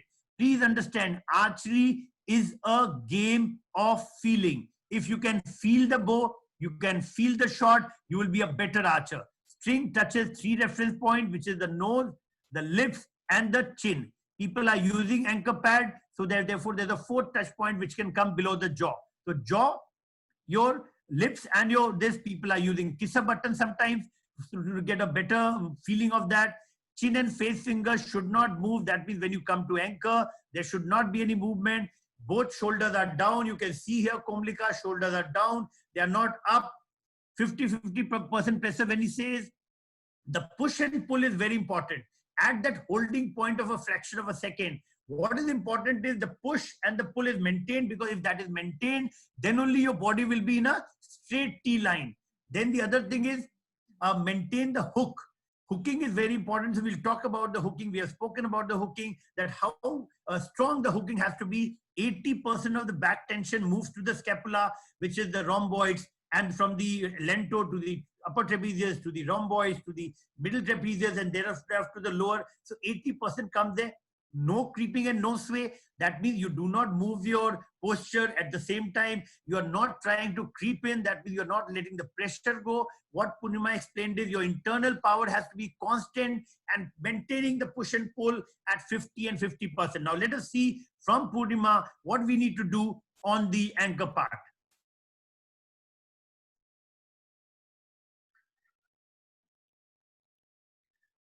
आज हम बताएंगे आपको एंकर के बारे में। एंकर आपका एकदम जॉ लाइन से नीचे होते हुए एंकर एकदम सॉलिड बैठेगा।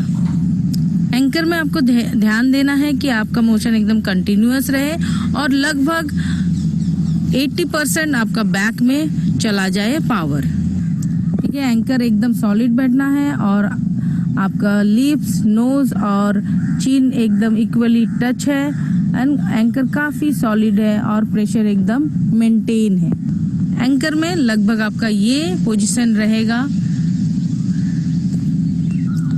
एंकर पोजीशन देखिए, एंकर पोजीशन ये थोड़ा सा साइड है, साइड ही बेटर रहता है क्योंकि मिडिल में रहने से हमारा एल्बो का क्लियरेंस उतना सही नहीं रहता है, तो साइड एंकर हमारा बहुत अच्छा होता है, पर इसे फेस के अनुसार भी आप लोग कर सकते हैं।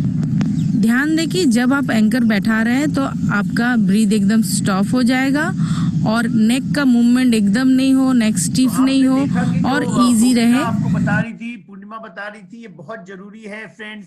ये जो head movement is not a good sign for archery. Try to avoid the head movement to the maximum possible. Bring the string to the anchor. That is important. And again, you need to understand that your elbow has to be in the line of the arrow. The better it is, the better the 100% of the force will be behind as per the science. Otherwise, there'll be a F cos theta and F sin theta, and therefore the force power will be divided. So you will not get the 100% power behind the shot. Coming to the next week, again, we'll talk to you something new. And here again, we are going to talk to you about the clicker position. How do you set the clicker? This is a very important part of the bow, but you need to understand clicker is just a reference point. What is important for you to understand is, are you able to get the feeling in the back muscles? If you are able to get the feeling in the back muscles along with the clicker, that is what is going to make you into a champion. So let us learn from Purnima what has to be done on clicker setting.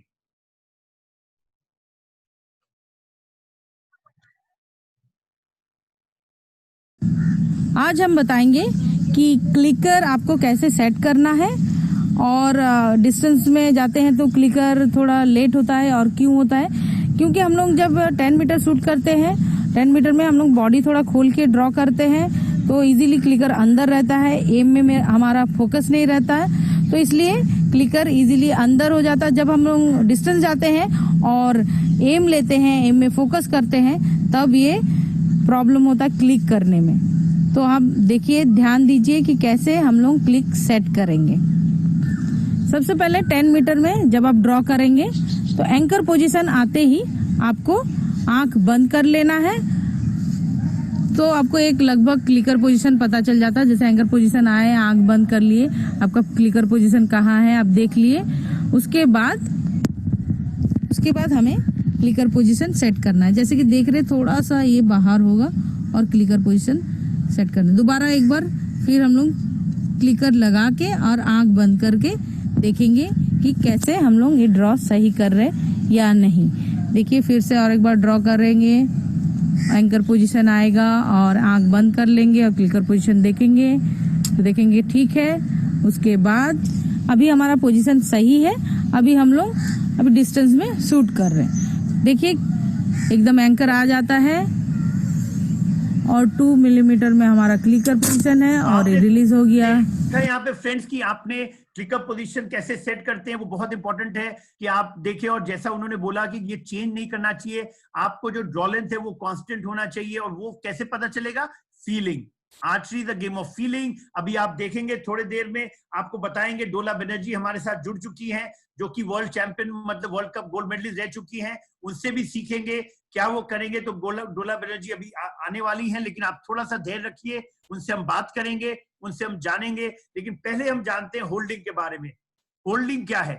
This is the time when you have your entire synchronization of all your muscles have happened. You have come to a point where you are now ready to release, but prior to the release, your mind checks the feeling in the back muscles. Your push and pull is perfect. Your anchor is perfect. Your elbow is slightly coming in the line of the arrow, and then you are ready. So this is a perfect alignment.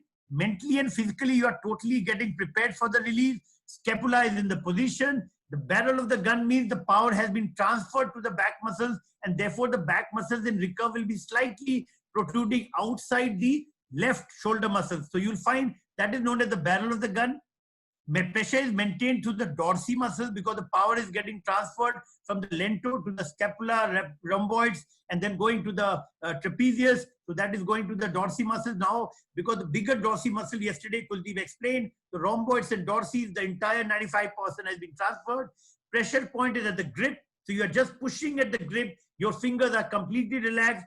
Now is the time when the expansion and the exhaling is starting with the release. So this is the point, very important point you need to understand, but this is only for a fraction of a second, friend. You do not hold for long because the continuity has to be there. It is just a point of time, a point of feeling when you are ready for the shot. Let us learn from Purnima. What do we need to do?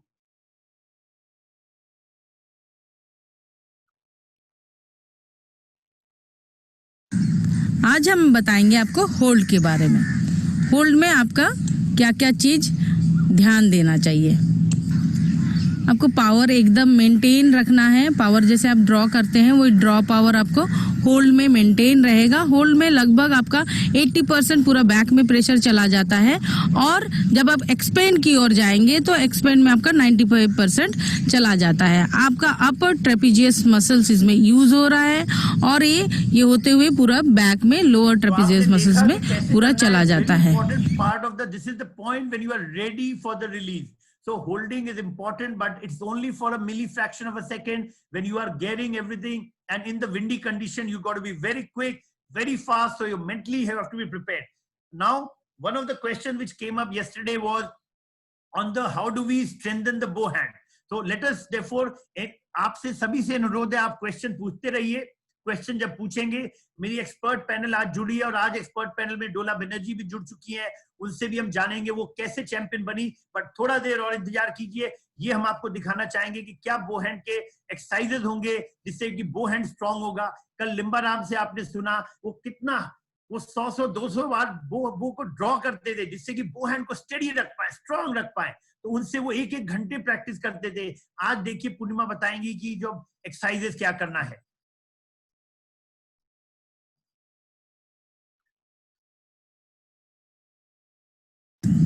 आइए आज हम बताते हैं कि हम लोग अपना बो हैंड कैसे स्ट्रॉन्ग करें, और ऐसे आप एक्सरसाइज करने से आपको पता चल जाएगा कि आपका बो हैंड कितना स्ट्रॉन्ग हो गया है। तो देखिए, ये है left hand holding. Left hand holding आपको करने से बहुत अच्छा रहता है, और आपको ये रोज करना है, और इसमें टाइमिंग आपको देखना है। आप कम से कम आपको 3 मिनट ये लेफ्ट हैंड होल्डिंग करना है, और मैक्सिमम आप 5 मिनट्स तक जाएंगे। तो ऐसे करने से आपको, जब आपका 3 मिनट कर रहे हैं तभी आपको रिजल्ट पता चल जाएगा कि आप कैसे बो हैंड आपका धीरे धीरे कैसे स्ट्रांग होते जा रहा है। तो आप ये जरूर कीजिएगा और एवरी डे कीजिएगा। नेक्स्ट एक्सरसाइज है कि आप डंबल होल्ड करके भी ये बो हैंड स्ट्रांग कर सकते हैं। तो लेकिन आपको ध्यान देना है कि आपका जो ये एल्बो है, आपको एकदम रिलैक्स रखना है, इसमें टाइट नहीं करना है और मैक्सिमम टाइम तक आप होल्ड करके रखेंगे। आपको जहां लगेगा कि बॉडी बहुत टाइट हो जा रहा है तो आप उसे उतार देंगे। धीरे धीरे इसका आप टाइम बढ़ाएंगे, जैसे 30 सेकेंड, बहुत कोई 50 सेकेंड भी करते हैं, लेकिन जितना हो सके उतना करना है और ये एक्सरसाइज करते रहना है। और डंबल के साथ ये एक्सरसाइज भी कीजिए। 10 सेकेंड होल्ड करके नीचे, फिर 10 सेकेंड रेस्ट करेंगे, फिर दोबारा आप 10 सेकेंड ऊपर ले जाके 10 सेकेंड होल्ड करेंगे, फिर नीचे ले आएंगे। ऐसे आप 10 टाइम्स कीजिए और सेट आपके हिसाब से आप देखिए आपका बॉडी वेट कितना ले पा रहा है ये एक्सरसाइज करने के लिए, क्योंकि बॉडी बहुत स्टिफ जब हो जाएगा तो आपको नहीं करना है। पूछा उसके बारे में हमने आपको बताया। तो ये हमारी टीम थी जो आपसे जुड़ी हुई है, एक्सपर्ट पैनल जुड़े हुए हैं, चाहे वो स्पोर्ट्स साइकोलॉजिस्ट हो, चाहे न्यूट्रिशनिस्ट हो, चाहे आपके बायो जो स्पोर्ट्स साइंटिस्ट है। हमारी पूरी team, Purnima from Tata academy, Sachdev from आपके साई सेंटर, आपके सोनीपत से, गंगाधर जी जुड़े हैं नाइस कोलकाता से, रिचपाल जी एमपी स्टेट अकेडमी से, लोकेश चंद जी यमुना स्पोर्ट्स कॉम्प्लेक्स से, रुपेश हमारे प्रोजेक्ट ऑफिसर दिल्ली से जुड़े हैं, रंजीत चामले साहब आर्चर अकेडमी पूना से, ब्रिजेश जी जुड़े हुए हैं श्राइन बोर्ड से, कुलदीप जी हैं, सुरेंद्र जी जुड़े हुए हैं हमारे पंजाब यूनिवर्सिटी से, और टिटमर Sharma sports institute, army sports institute से, और नीलेश जी के साथ सोनल जुड़ी है, प्रकाश राम जुड़े हैं बिरसा मुंडा से, हमारे जो स्पोर्ट्स साइंटिस्ट जुड़े हुए हैं, न्यूट्रिशनिस्ट। तो ये सभी टीम मिलके आपको मदद करने के लिए बैठी हुई है। आप क्वेश्चन पूछे, हम लोग आपको जवाब देखती बड़ी शख्सियत से मिलाते हैं, जो हैं आपकी डोला बनर्जी, मेरी मैडम जुड़ चुकी है, ललिता मैडम, जिनके वजह से ये प्रोग्राम आपके सामने आया है। हमारी डायरेक्टर है वो सोनीपत की, बहुत बहुत धन्यवाद मैडम जी, क्योंकि आपने जो ये कार्यक्रम शुरू किया है इससे पूरा देश को लाभान्वित होगा। और आज आपको इसका पता नहीं चलेगा, लेकिन 6 साल बाद जब हम लोग मिलेंगे 24 में, और जब कोई बच्चा ओलंपिक में पदक जीतेगा तो वो आपको धन्यवाद। जी जी बनर्जी, रिक्वेस्ट करूंगा सचदेव जी को कि काइंडली डोला बनर्जी से को काइंडली सामने लाएं और उनसे हम लोग कुछ बातें करेंगे। देखिए डोला जी जुड़ चुकी हैं। तो आपको बता दें कि बंगाल जो था, जब हमने आर्चरी की शुरुआत की तो बंगाल को बोला जाता है मक्का एंड मदीना ऑफ आर्चरी। उस समय हमारे प्रदीप कुंडूदा थे, स्मिता दत्ता रॉय थी, रूमा दी थी, इन लोग ग्रेट आर्चर थे, जो कि और शिशिर दा थे, हमारे सीके दास थे, परेश मुखर्जी जी थे। इन लोग ने भारतीय का जो तीरंदाजी संघ का फाउंडेशन को ले किया। और उसके बाद आए आपके नए युग में, आप देखिए डोला बनर्जी आए, राहुल बनर्जी आए, उनके भाई हैं राहुल बनर्जी, दोनों ही अर्जुन अवार्डीज और जिन्होंने देश का नाम रोशन किया, वर्ल्ड कप गोल्ड मेडल जीते। तो डोला जी आपसे जानना चाहेंगे कि आपने जो इतना सब सीखा, इतना जो आपने भारत के लिए किया, इतना जो आपने पदक जीता, इसके पीछे रहस्य क्या है? क्या आपको बच्चों को बताना चाहेंगी कि कैसे वो ट्रेन करें कि वो आपकी तरह बन पाए? मैं जब स्टार्ट किया था तो मैं घर के पास एक छोटा सा क्लब था, वहां से स्टार्ट किया, बरानगर आर्चरी क्लब। और मेरा घर से मुझे बहुत सपोर्ट मिला था, मेरा पेरेंट्स बहुत सपोर्ट करते थे मैं स्पोर्ट्स करूं। तो उस हिसाब से फिर उसके बाद मैं स्टार्ट किया, फिर कंटिन्यू धीरे, मतलब उधर जब स्टार्ट किया, अभी जैसे इतना सारा एकेडमी है, इतना फैसिलिटी है एकेडमी में, हर स्टेट में 1-2 एकेडमी अभी हो गया है। तो उस हिसाब जब मैंने स्टार्ट किया तब कोई एकेडमी का कॉन्सेप्ट उतना था नहीं, सब छोटा छोटा क्लब में कलकत्ता में प्रैक्टिस करते थे अपना हिसाब से। स्टडी करने के बाद दिन में 1 घंटा 2 घंटा प्रैक्टिस होता था, तो उसी हिसाब से मैं भी स्टार्ट कर दिया था। तो जब मुझे स्टेट लेवल में पहला मेडल मिला तो उसके बाद मुझे थोड़ा सा गेम अच्छा लगने लगा, क्योंकि मेडल जीतने से सबको ही अच्छा लगता है। तो उसके बाद धीरे धीरे मेरा घर से भी और ज्यादा सपोर्ट मिलने लगा कि हाँ मेडल जीता है तो ये और आगे कर सकती है। फिर मुझे सबसे ज्यादा अच्छा, जब मुझे अपॉर्चुनिटी मिला, मैं टाटा आर्चरी एकेडमी में मैं जब गया, टाटा में मैं कॉन्ट्रैक्ट में जॉब किया। मेरा टर्निंग पॉइंट मुझे लगता है मेरा वही था जब मैं टाटा में ज्वाइन किया, क्योंकि आर्चरी बहुत कॉस्टली गेम है जिसको पूरा घर से बेयर करना, कोई सपोर्ट नहीं है तो उसको आगे ले जाना बहुत ही दिक्कत होता है। तो मेरा परफॉर्मेंस देख के मुझे टाटा से मुझे ऑफर मिला, तो मैं तब टाटा में जब ज्वाइन किया तो फिर मैं धीरे धीरे वहाँ का इंफ्रास्ट्रक्चर, वहाँ का फैसिलिटी में धीरे धीरे अपना काम में लगाया, तो मेरा इम्प्रूवमेंट होने लगा। और फिर नेशनल कैंप में जाने लगा, फिर नेशनल लेवल में बहुत सारा मेडल जीता, नेशनल में मेडल जीता।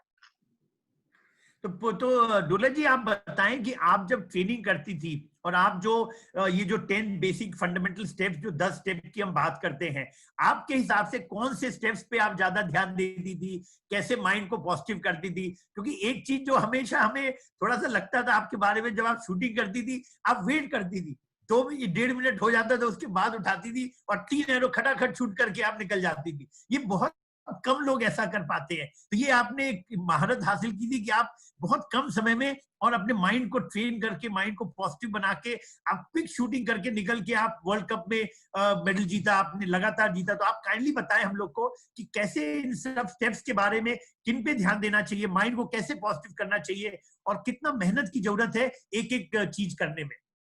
देखिए, आर्चरी में बाहर से देखने से लगता है कि कोई मेहनत का जरूरत नहीं है, लेकिन दिन में जब हम लोग 7-8 घंटा प्रैक्टिस करते थे उस लेवल में पहुंचने के लिए, तब हमें पता चलता था कितना मेहनत है। सुबह से एकदम रात तक हम लोग का नाइट प्रैक्टिस भी होता था, जहाँ मुझे लगता है हमें बेसिक में बहुत ज्यादा स्ट्रांग होना चाहिए, क्योंकि जब नया कोई बच्चा स्टार्ट करता है उसमें उसका फिजिकल फिटनेस काफी जरूरी है, क्योंकि उसको धीरे धीरे अपना वो पाउंडेज इंक्रीज करना पड़ता है। क्योंकि जब वो सब जूनियर लेवल में है तो तब 30 मीटर, 20 मीटर, फिर धीरे धीरे 50 मीटर, जब उसको 70 मीटर जाना पड़ेगा तो उसका अगर बॉडी मसल इफेक्ट होगा तब विन में वो ज्यादा अच्छा नहीं कर पाएगा। तो हमें पहले से अपना फिटनेस लेवल में बहुत ज्यादा मास्टर होना पड़ेगा। जो उनका कोच है उनको देखना पड़ेगा, जो उसका बॉडी मसल, उसका ठीक से डाइट हो रहा है कि नहीं, खाना ठीक से खा रहा है कि नहीं, उसके साथ उसका इम्प्रूवमेंट कैसे हो रहा है। हमें बो के साथ भी अपने आप पड़े, क्योंकि हम जितना बो ड्रॉ करेंगे हमारा बो उतना ज्यादा इजी होगा। तो हम फिटनेस और बो ड्रॉ अगर हम ज्यादा ध्यान दें, फिर धीरे धीरे ये दोनों अगर हमारा सॉलिड हो जाए तो फिर धीरे धीरे हम लोग कोई भी टेक्निक, कोई भी कोच हमें बोले अगर ये तुम्हारा टेक्निक गलत है, तो टेक्निक को हम लोग इजीली ठीक कर पाएंगे এবং उसके ऊपर करते करते फिर हम मास्टर भी हो पाएंगे। क्योंकि हमारे पास पावर अगर नहीं होगा, बो के साथ मेरा कंट्रोल नहीं होगा, तो मैं कोई भी टेक्निक कभी भी मैं ठीक से उसको एब्जॉर्ब नहीं कर पाऊंगा। तो मुझे लगता है हम लोग जब भी करेंगे, और ये हमारा गेम बहुत ज्यादा माइंड का गेम है, क्योंकि हम जितना भी अच्छा शूटिंग हम लोग ग्राउंड में प्रैक्टिस टाइम में कर ले, अगर हम टूर्नामेंट तो हमारा प्रैक्टिस का कोई फायदा नहीं है। तो हमें मेंटली अपने आप को बहुत ज्यादा स्ट्रांग रखना पड़ेगा, उसके साथ साथ फिटनेस के साथ साथ। और जब प्रैक्टिस करेंगे तो हमें अपना क्या फॉल्ट होता है प्रैक्टिस में, क्योंकि कोई भी फॉल्ट अगर हमें प्रैक्टिस में होता है तो हमारा वही फॉल्ट जाके इंक्रीज हो जाता है टूर्नामेंट में। तो हमें उसका ऊपर भी ध्यान देना चाहिए, जो ये फॉल्ट अगर हम प्रैक्टिस में कर रहे हैं तो क्या करने से इसको धीरे धीरे हम लोग ठीक कर पा रहे हैं, तो टूर्नामेंट में जाके भी हमें उसी का ऊपर ध्यान देना पड़ेगा। तो मेरा ये मिस्टेक होता है, इस मिस्टेक के लिए मैं अगर ये कर लूं तो मेरा ये चीज जल्दी से ठीक हो जाएगा, मैं बेटर परफॉर्मेंस में टूर्नामेंट में कर पाऊंगी। और आप जो बता रहे थे जो जल्दी शूटिंग का, मतलब मुझे माइंड में मेरा पहला मैं थोड़ा विन देख लेती थी, विन कहाँ से आता है, तो फिर मेरा पहले मुझे लगता है कि मैं थोड़ा सा लास्ट में शूटिंग करने मुझे ज्यादा कॉन्फिडेंस मिलता था, तो फिर उसके साथ साथ मेरा शूटिंग में कॉन्फिडेंस जाता था। धीरे धीरे मैं थोड़ा लास्ट में शूटिंग करती थी, बट मुझे लगता है स्टार्टिंग से करना ही बेटर है, क्योंकि कभी कभी आपको वो भी धोखा दे देता है, ज्यादा विंड अगर लास्ट में आ जाए तो आपके लिए मिस्टेक हो जाता है शूटिंग में। लेकिन हमें मुझे लगता है फिटनेस, उसके साथ साथ अपना बो का कंट्रोल एवं अपना माइंड, ये तीनों अगर हम लोग ठीक से अपना ठीक रखें तो हम कोई भी चीज को बहुत जल्दी से उसको मास्टर कर पाएंगे। बहुत अच्छा बोला डोला जी ने, और डोला जी ने आपको 3 चीज बताया जो हमेशा हम लोग बात कर रहे हैं। पहला चीज वो बोली कि पाउंडेज को धीमे धीमे बढ़ाइए, एक साथ मत बढ़ाइए, जल्दीबाजी मत कीजिए। दूसरा चीज उन्होंने बोला फिटनेस पे बहुत ध्यान दीजिए, क्योंकि अगर माइंड और स्ट्रेंथ नहीं रहेगा तो आप बो को कंट्रोल नहीं कर पाएंगे। उन्होंने माइंड के बारे में बताया कि देखिए माइंड को ट्रेन करना बहुत इंपॉर्टेंट है, आज का गेम माइंड के बारे में। अब हम उनसे ये भी जानना चाहेंगे डोला जी कि आप कैसे माइंड को पॉजिटिव करती थी, क्या करती थी माइंड को पॉजिटिव करने के लिए? जब आप चैंपियनशिप में जाती थी, प्रैक्टिस में तो सभी चैंपियन होते हैं, लेकिन जब चैंपियन जब बनता है जो कंपटीशन में, आप कंपटीशन और प्रैक्टिस में क्या करती थी ऐसा जिससे कि आप चैंपियन बनती रही? ये बोलना बहुत डिफिकल्ट है, क्योंकि उस टाइम में मुझे लगता है अगर प्रैक्टिस हम लोग, मुझे सबसे ज्यादा मेन लगता है मुझे प्रैक्टिस बहुत ज्यादा करना पड़ेगा, क्योंकि मैं जितना ज्यादा दिन में अगर मैं 500-600 एरो अगर मैं चला पाऊँ तो मेरा अपने शूटिंग का ऊपर कॉन्फिडेंस लेवल काफी हाई हो जाता है। क्योंकि मैं अगर इतना एरो चला पाऊँ टूर्नामेंट में जाके, मैं 72 एरोस चलाने में मुझे कोई दिक्कत नहीं होगा, क्योंकि मुझे बहुत इजीली मैं चला पाऊंगी। और उस टाइम में मुझे हम लोग का अपना माइंड को थोड़ा, क्योंकि टेंशन सभी को होता है, किसी को ज्यादा किसी को कम, कोई बिना टेंशन का कभी टूर्नामेंट नहीं ले सकता, टेंशन सभी को। लेकिन उस टाइम में मैं अपने टेंशन को कितना कंट्रोल कर पाती हूँ, मैं अपना ब्रीदिंग को कितना कंट्रोल में रखूँ। कि मेरा अगर मैं ज्यादा हाइपर हो जाऊंगी तो मेरा ऑटोमेटिकली मैं ब्रीदिंग बहुत जल्दी लेना शुरू कर दूंगी। तो मेरा ब्रीदिंग एक्सरसाइज भी जरूरी है टूर्नामेंट के टाइम में अपने आप को कूल डाउन करने के लिए। क्योंकि मैं अगर ज्यादा हाइपर हो जाऊं, मेरा हार्ट बीट ज्यादा हो जाए तो मेरा शूटिंग में मेरा हाथ ज्यादा हिलने लगेगा, मैं ठीक से एम नहीं कर पाऊंगी। तो अपने आप को, क्योंकि बहुत कम टाइम के अंदर हमें एक एक एरो शूट करना पड़ता है, जब अल्टरनेटिव शूटिंग होता है या टीम में जब चलाते हैं तब भी अल्टरनेटिव होता है। तो मुझे उस कम टाइम में अपने आप को जितना मैं मेंटली स्टेबल रखूं, अपने आप को जिन्हें मैं जो भी करूंगी मैं पॉजिटिव मेरा माइंड में रखना है, मैं जो शूट करूंगी मेरा वो शूटिंग ठीक हो रहा है। अपने ऊपर अगर कॉन्फिडेंस उस टाइम में ना रहे तो सब कुछ ही दिमाग से निकल जाता है, कुछ भी दिमाग में रहेगा नहीं कि मुझे करना क्या है। तो उस टाइम में अपने आप को कूल डाउन करना बहुत जरूरी है, ब्रीदिंग में ध्यान देना चाहिए और प्रैक्टिस में मैं क्या प्रैक्टिस की हूँ उसको बार बार दिमाग में रखना चाहिए कि ये शॉट करने से मेरा एकदम अच्छा शॉट होता है, यही शॉट में 10 में जाता है। बहुत अच्छा बोला डोला जी ने। तो आज आपने डोला जी का सक्सेस पता चल गया कि कैसे डोला चैंपियन बनी और डोला का नाम इतना क्यों है। डोला ने 3 चीज के बारे में आपको आज बताया। एक तो उन्होंने बोला कि practice makes a man perfect. अगर आप जितना प्रैक्टिस कीजिएगा बॉडी कंट्रोल बढ़ेगा तो आपका कॉन्फिडेंस बढ़ेगा। और उन्होंने ये बताया कि एलीट लेवल पे कम से कम 500 एरो वो चलाती थी और तब जाके जब वो 72 तीर चलाना होता था उनको कोई भी दिक्कत नहीं होती थी। दूसरा चीज उन्होंने बोला कि इंटरनल प्रोसेस पे ध्यान रखिए। आपको अपने ऊपर कॉन्फिडेंस होना चाहिए कि आपने किस चैंपियनशिप में जब आप आ रहे हैं तो प्रैक्टिस में आप जब 340 मार रहे हैं, 335 मार रहे हैं, क्यों मार रहे हैं? क्योंकि आपने परफेक्शन हासिल किया, तो उस वजह से किया। तो वो चीज को अगर आप इंटरनली आप जब कंपटीशन में भी करेंगे तो आप पाएंगे कि आप बहुत अच्छे कर पाएंगे। तो माइंड का बताया उन्होंने। और तीसरा जो कल लिम्बा ने बोला था वो चीज ये भी बता रही है कि ड्रॉ प्रैक्टिस ये बहुत करती थी। ड्रॉ प्रैक्टिस इंपॉर्टेंट है वो को कंट्रोल करने के लिए। तो इन्हीं शब्दों के साथ मैं बहुत बहुत धन्यवाद देना चाहूंगा डोला जी की। डोला जी आज जुड़ी हम लोग, बहुत अच्छी अच्छी बातें बताएं। अब उम्मीद करते हैं कल उनके भाई से भी जुड़ेंगे, उनको भी बुलाएंगे, राहुल को भी, क्योंकि वो भी एक बहुत अच्छे आर्चर है। इस तरह से स्मिता दत्ता को बुलाएंगे, रूमा जी, लोग जो पुराने आर्चर्स जो चैंपियंस रहे हैं आपके जो कोलकाता के, उन लोग से जुड़ने की कोशिश करेंगे। तो मैडम जी आपको कुछ now I request madam Lalita ji to kindly say before we open this thing for the question and answer. हाँ, बहुत बहुत अच्छा लगा डोला जी ने जिस तरह से बताया कि हमें कैसे माइंड कंट्रोल करना चाहिए और कैसे हमें अपना जितनी प्रैक्टिस करेंगे उतना ज़्यादा कॉन्फिडेंस आएगा। और ये हर जगह है, चाहे पढ़ाई है चाहे स्पोर्ट्स है, जितना हम प्रैक्टिस करेंगे उतना कॉन्फिडेंस आता है। और डोला जी आपसे मिलके बहुत अच्छा लगा। और आपके जो ब्रदर हैं राहुल बनर्जी, वो मुझे अच्छे से जानते हैं, उनको भी मैंने देखा है, he is also very good Archer. तो आप हमारी इस ई पाठशाला में आई, बहुत बच्चों को आपने प्रोत्साहित किया और मैं चाहूंगी कि आप हमारे साथ जुड़े रहें। और आपके साथ जो भी बच्चे, छोटे बच्चे हैं जो अभी बेसिक सीखना, जैसे आपने कहा कि बेसिक्स अच्छे होंगे तभी आप एलीट लेवल पे अच्छा परफॉर्म कर सकते हैं। तो आप सब लोगों से मैं यही चाहती हूँ कि आज एक माहौल बना है देश में कि हम आर्चरी को आगे बढ़ाएं। तो उसको बढ़ने के लिए पहले बेसिक लेवल पे हमें ज़्यादा मेहनत करनी पड़ेगी। तो मैं सबसे यही चाहती हूँ कि हमारे साथ ज़्यादा से ज़्यादा बच्चे, बड़े, जो हमारे पुराने, हमारे जितने भी एथलीट्स हैं, आर्चरी के प्लेयर्स हैं, वो ज़्यादा से ज़्यादा इस पाठशाला में अपना योगदान दें। तो आपका इस पाठशाला में आने के लिए बहुत बहुत धन्यवाद। और मैं चाहूँगी कि टाइम हो रहा है तो संजीवा जी अब अगला जो अपना क्वेश्चन आंसर का सेशन है तो मैं सतदेव जी से मैडम रिक्वेस्ट करूंगा कि ज्यादा तो टाइम नहीं है, 3 क्वेश्चन पूछ सकते हैं। हमारे एक्सपर्ट पैनल में प्रकाश, नीलेश और अपने जुड़े हुए हैं, रुपेश जी जुड़े हैं। तो सतदेव जी कुछ क्वेश्चन उनसे पूछे जो कि वो आंसर कर पाएंगे।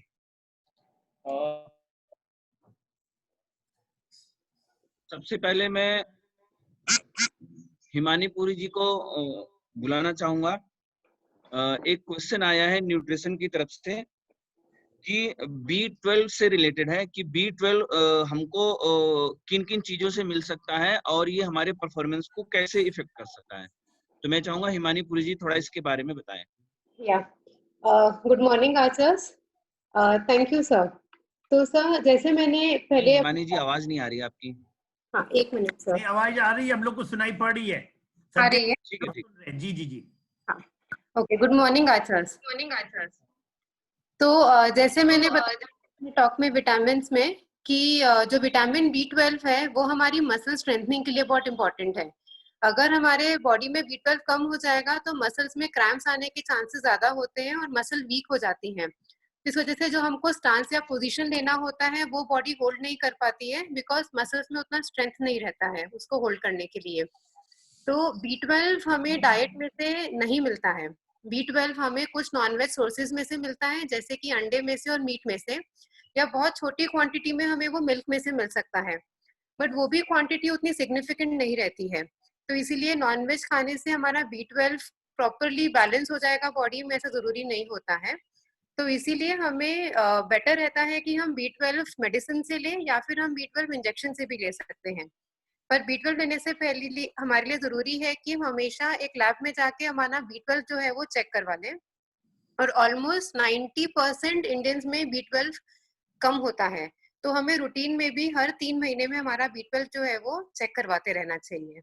और उसके बेसिस पे हम डोज डिसाइड कर सकते हैं कि हमें वो टैबलेट फॉर्म में लेना है कि इंजेक्टेबल फॉर्म में लेना है। Thank you Himani ji. Thank you Himani ji, बहुत अच्छे तरीके से आपने बताया। अभी मैं चाहूंगा नीलेश गुप्ता जी, अगर मेरी आवाज को सुन रहे हो तो वो आगे आए। आपके लिए जो क्वेश्चन है कि एक आर्चर है जिन्होंने कई बार क्वेश्चन रेज किया है इस ग्रुप के अंदर में कि जब वो ड्रॉ करते हैं तो उनका बाइसेप आपस में मिल जाता है ड्राइंग हैंड में, और वो अच्छे से एंकर नहीं कर पा रहे हैं, तो उसको कैसे ठीक किया जाए या बाइसेप को कम कैसे किया जाए, इसके बारे में थोड़ा बताएं। Yes sir, thank you sir. जो सबसे इम्पोर्टेंट है जो आर्चरी के लिए या कोई भी अदर स्पोर्ट्स हैं, तो उसमें ये पता होना चाहिए कि हमें कौन सी मसल्स को डेवलप करना है और कौन सी मसल्स को हमें नहीं ज़्यादा डेवलप करना है। तो जहाँ तक आर्चरी की बात करते हैं तो आर्चरी में बाइसेप्स का बहुत ज़्यादा यूज़ नहीं होता है, बट आर्चर क्या होता है कि स्ट्रेंथ इंप्रूव करने के लिए जब उसे पता चलता है कि मुझे स्ट्रेंथ इंप्रूव करना है, तो क्या करता है कि बहुत सारी गलत ट्रेनिंग कर लेता है, जिसकी वजह से वो गलत मसल्स को बहुत डेवलप कर लेता है। अब जैसे इनका बाइसेप्स अगर इनको ड्राइंग में प्रॉब्लम क्रिएट कर रहा है, तो उसका एक रीजन ये भी है कि इन्होंने गलत ट्रेन करके बहुत ज्यादा जिम करके अपने बाइसेप्स को काफी इंप्रूव कर लिया है। तो आर्चरी में कभी भी मसल मास इंप्रूव नहीं करना है आपको अपने मसल्स को के एंडोरेंस को बढ़ाना है, स्ट्रेंथ को बढ़ाना है, उसके मास को इंप्रूव नहीं करना है। अगर आप चेस्ट की एक्सरसाइज करते हैं तो चेस्ट इंप्रूव नहीं करना, अगर आप चेस्ट को बहुत ज्यादा इंप्रूव कर लेंगे तो फिर वो नेक्स्ट टाइम जब आप ड्रॉ करेंगे तो चेस्ट आपके ड्रॉ के आड़े में आने लगेगा। तो आप ध्यान दें कि कोई भी एक्सरसाइज करते समय ये ध्यान दें कि मसल मास इंप्रूव नहीं करना है। इसके लिए क्या करना चाहिए आपको कि लाइट वेट के साथ मैक्सिमम रिपीटेशन वाली एक्सरसाइजेस करनी चाहिए। आपको बहुत हैवी वेट के साथ एक्सरसाइज नहीं करना चाहिए, क्योंकि बहुत ज्यादा हैवी वेट यूज करने से आपके मसल मास इंप्रूव होने लगेगा। तो आप अगर एक्सरसाइज कर रहे हैं तो उसे स्टॉप कर दें। दूसरी चीज है कि आपकी टेक्निक में भी कोई प्रॉब्लम हो सकती है, तो उसको आप सॉल्व करने की कोशिश करें। टेक्निक में प्रॉब्लम क्या हो सकती है कि आप रिस्ट को बहुत ज्यादा अंदर की तरफ दबा रहे हैं। अगर आप रिस्ट को बहुत ज्यादा अंदर की तरफ दबाएंगे तब भी आप नॉर्मली अभी भी करके देखेंगे तो आपका जो बाइसेप्स है वो स्टिफ होने लगेगा। तो आप अपनी टेक्निक में भी थोड़ा चेंजेस कर सकते हैं कि आप इस रिस्ट को बहुत ज्यादा बाहर ना निकालें और बहुत ज्यादा अंदर ना करें, इससे रिलैक्स रख के अगर आप ड्रॉ करेंगे तो आपका बाइसेप्स थोड़ा रिलैक्स हो जाएगा। और अपनी फिजिकल ट्रेनिंग में थोड़े बदलाव लाएं। तो धीरे धीरे करके, मैं नहीं बोलूंगा कि एक हफ्ते में आपके अंदर इंप्रूवमेंट आ जाएगा, बट कुछ महीनों के अंदर आपके अंदर चेंजेस आ जाएगा और इंप्रूवमेंट होने लगेगा। बहुत अच्छा बताया। थैंक यू लिनेश जी, बहुत अच्छे तरीके से बताया जी।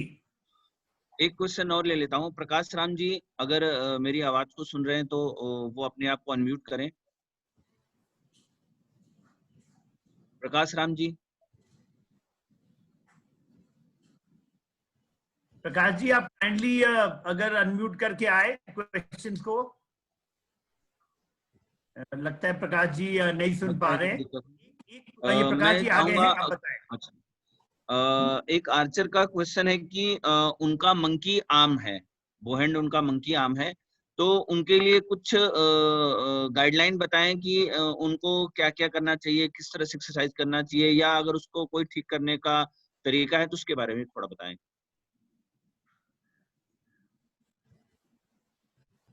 अनम्यूट कर लीजिए प्रकाश जी, आवाज नहीं सुनाई पड़ रही है। आपकी आवाज नहीं आ रही है, अनम्यूट कर लीजिए। अनम्यूट कीजिए अपने को। नहीं, अभी भी नहीं आ रही है सर। हम हाँ, अब आ रही है। अच्छा, जनरली जिन बच्चों का बोहैंड मंकी एल्बो होता है उनको पहले तो जो हम थोड़ा नजदीक से बोलिए, आवाज काफी कम आ रही है। तो सर जो बेसिकली बता रहे हैं अभी ग्रासरूट लेवल पे जो ट्रेनिंग करा रहे हैं बच्चों को, बेसिक स्टेप जो बता रहे हैं कि भाई कैसे हम की स्टांस करके और कैसे अपने हम एल्बो को वाल प्रेस के थ्रू वो को हम एल्बो को टर्न करें। जब भी हम स्टार्टिंग करते हैं हर चीज को तो हम लोग एक टेक्निक का अप्लाई करते हैं, इसको बोलते हैं वाल प्रेस। हम अपने बोहेंड को दीवार पे रख के अपने जॉइंट एल्बो जो है उसको हम टर्न करेंगे 10 टाइम्स। 10 टाइम्स एल्बो को हम टर्न करेंगे और फिर 10 टाइम्स इनसाइड करके उसको होल्ड करेंगे, फिर 10 टाइम्स काउंट करेंगे। अगर इस प्रक्रिया से हम इसको लगातार करते हैं तो जो हमारा जो मंकी एल्बो है वो कहीं ना कहीं अंदर की ओर शिफ्ट करेगा, और जब हम शूट करेंगे तो हमारा वो स्ट्रिंग हैंड में नहीं लगेगा। इसके साथ ही साथ हम इसको हम ग्राउंड प्रेस के जरिए सुधार सकते हैं। ग्राउंड प्रेस जब हम करेंगे तो हम जैसे अभी पुण्या मैडम बता रही थी कि 3 मिनट का हम ग्राउंड प्रेस कम से कम कर सकते हैं। तो इस पर ध्यान देंगे, जब भी हम ग्राउंड प्रेस को करेंगे तो हमारा जो जॉइंट एल्बो है वो अंदर की ओर रहेगा, बाहर की ओर नहीं आएगा, और उससे हम अपने पूरे बॉडी वेट को उस हाथ पे करके होल्ड करेंगे। इससे भी हमारा मंकी एल्बो जो है इम्प्रूव होगा, सुधरेगा। तो ये कुछ तरीके हैं। साथ ही साथ हम थेराबैंड का इस्तेमाल भी करेंगे तो उससे हमारा जो मंकी एल्बो है वो इम्प्रूव कर जाएगा। थैंक यू बहुत प्रकाश बहुत धन्यवाद। एक लास्ट क्वेश्चन सतदेव जी, एक लास्ट क्वेश्चन एक आया था, उसका बस हम आंसर कर दे। एक क्वेश्चन किसी ने पूछा था कि पढ़ाई और खेल कैसे कर सकते हैं, तो मैं सिर्फ ये बताना चाहूंगा जो सभी पेरेंट्स को, कोचेस को, पढ़ाई और खेल दोनों ही करना चाहिए। जितना पढ़ेंगे आपका मन विकसित होगा, मन अगर विकसित होगा आप अच्छे आर्चर बनेंगे। तो इसलिए ये कभी भी मत सोचिए कि बिना पढ़े हुए आप आर्चरी करना चाहेंगे। जरूर पढ़िए। कल लिम्बा राम ने बताया वो घंटों रात को पढ़ते थे, जबकि वो बहुत पढ़े लिखे नहीं थे, लेकिन कोशिश करते थे पढ़ने का।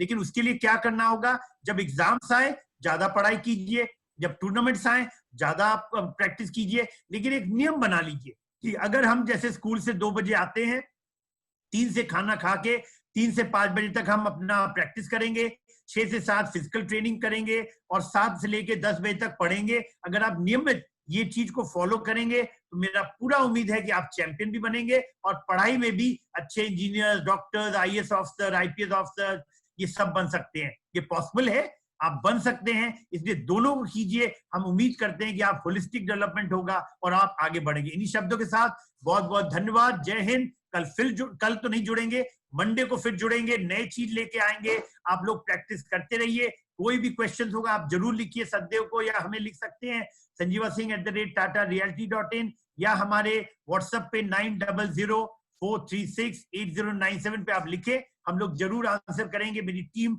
मिलके वीडियो बना के आंसर करेंगे। धन्यवाद। जय हिंद, जय भारत।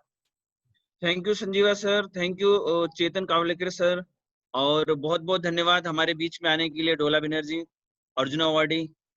थैंक यू सभी को। एक बार फिर से मंडे फिर मिलेंगे ठीक 9 बजे, कुछ नए टॉपिक, कुछ नए चीजों को लेकर के आपके बीच। Thank you so much. धन्यवाद। जितने भी साई के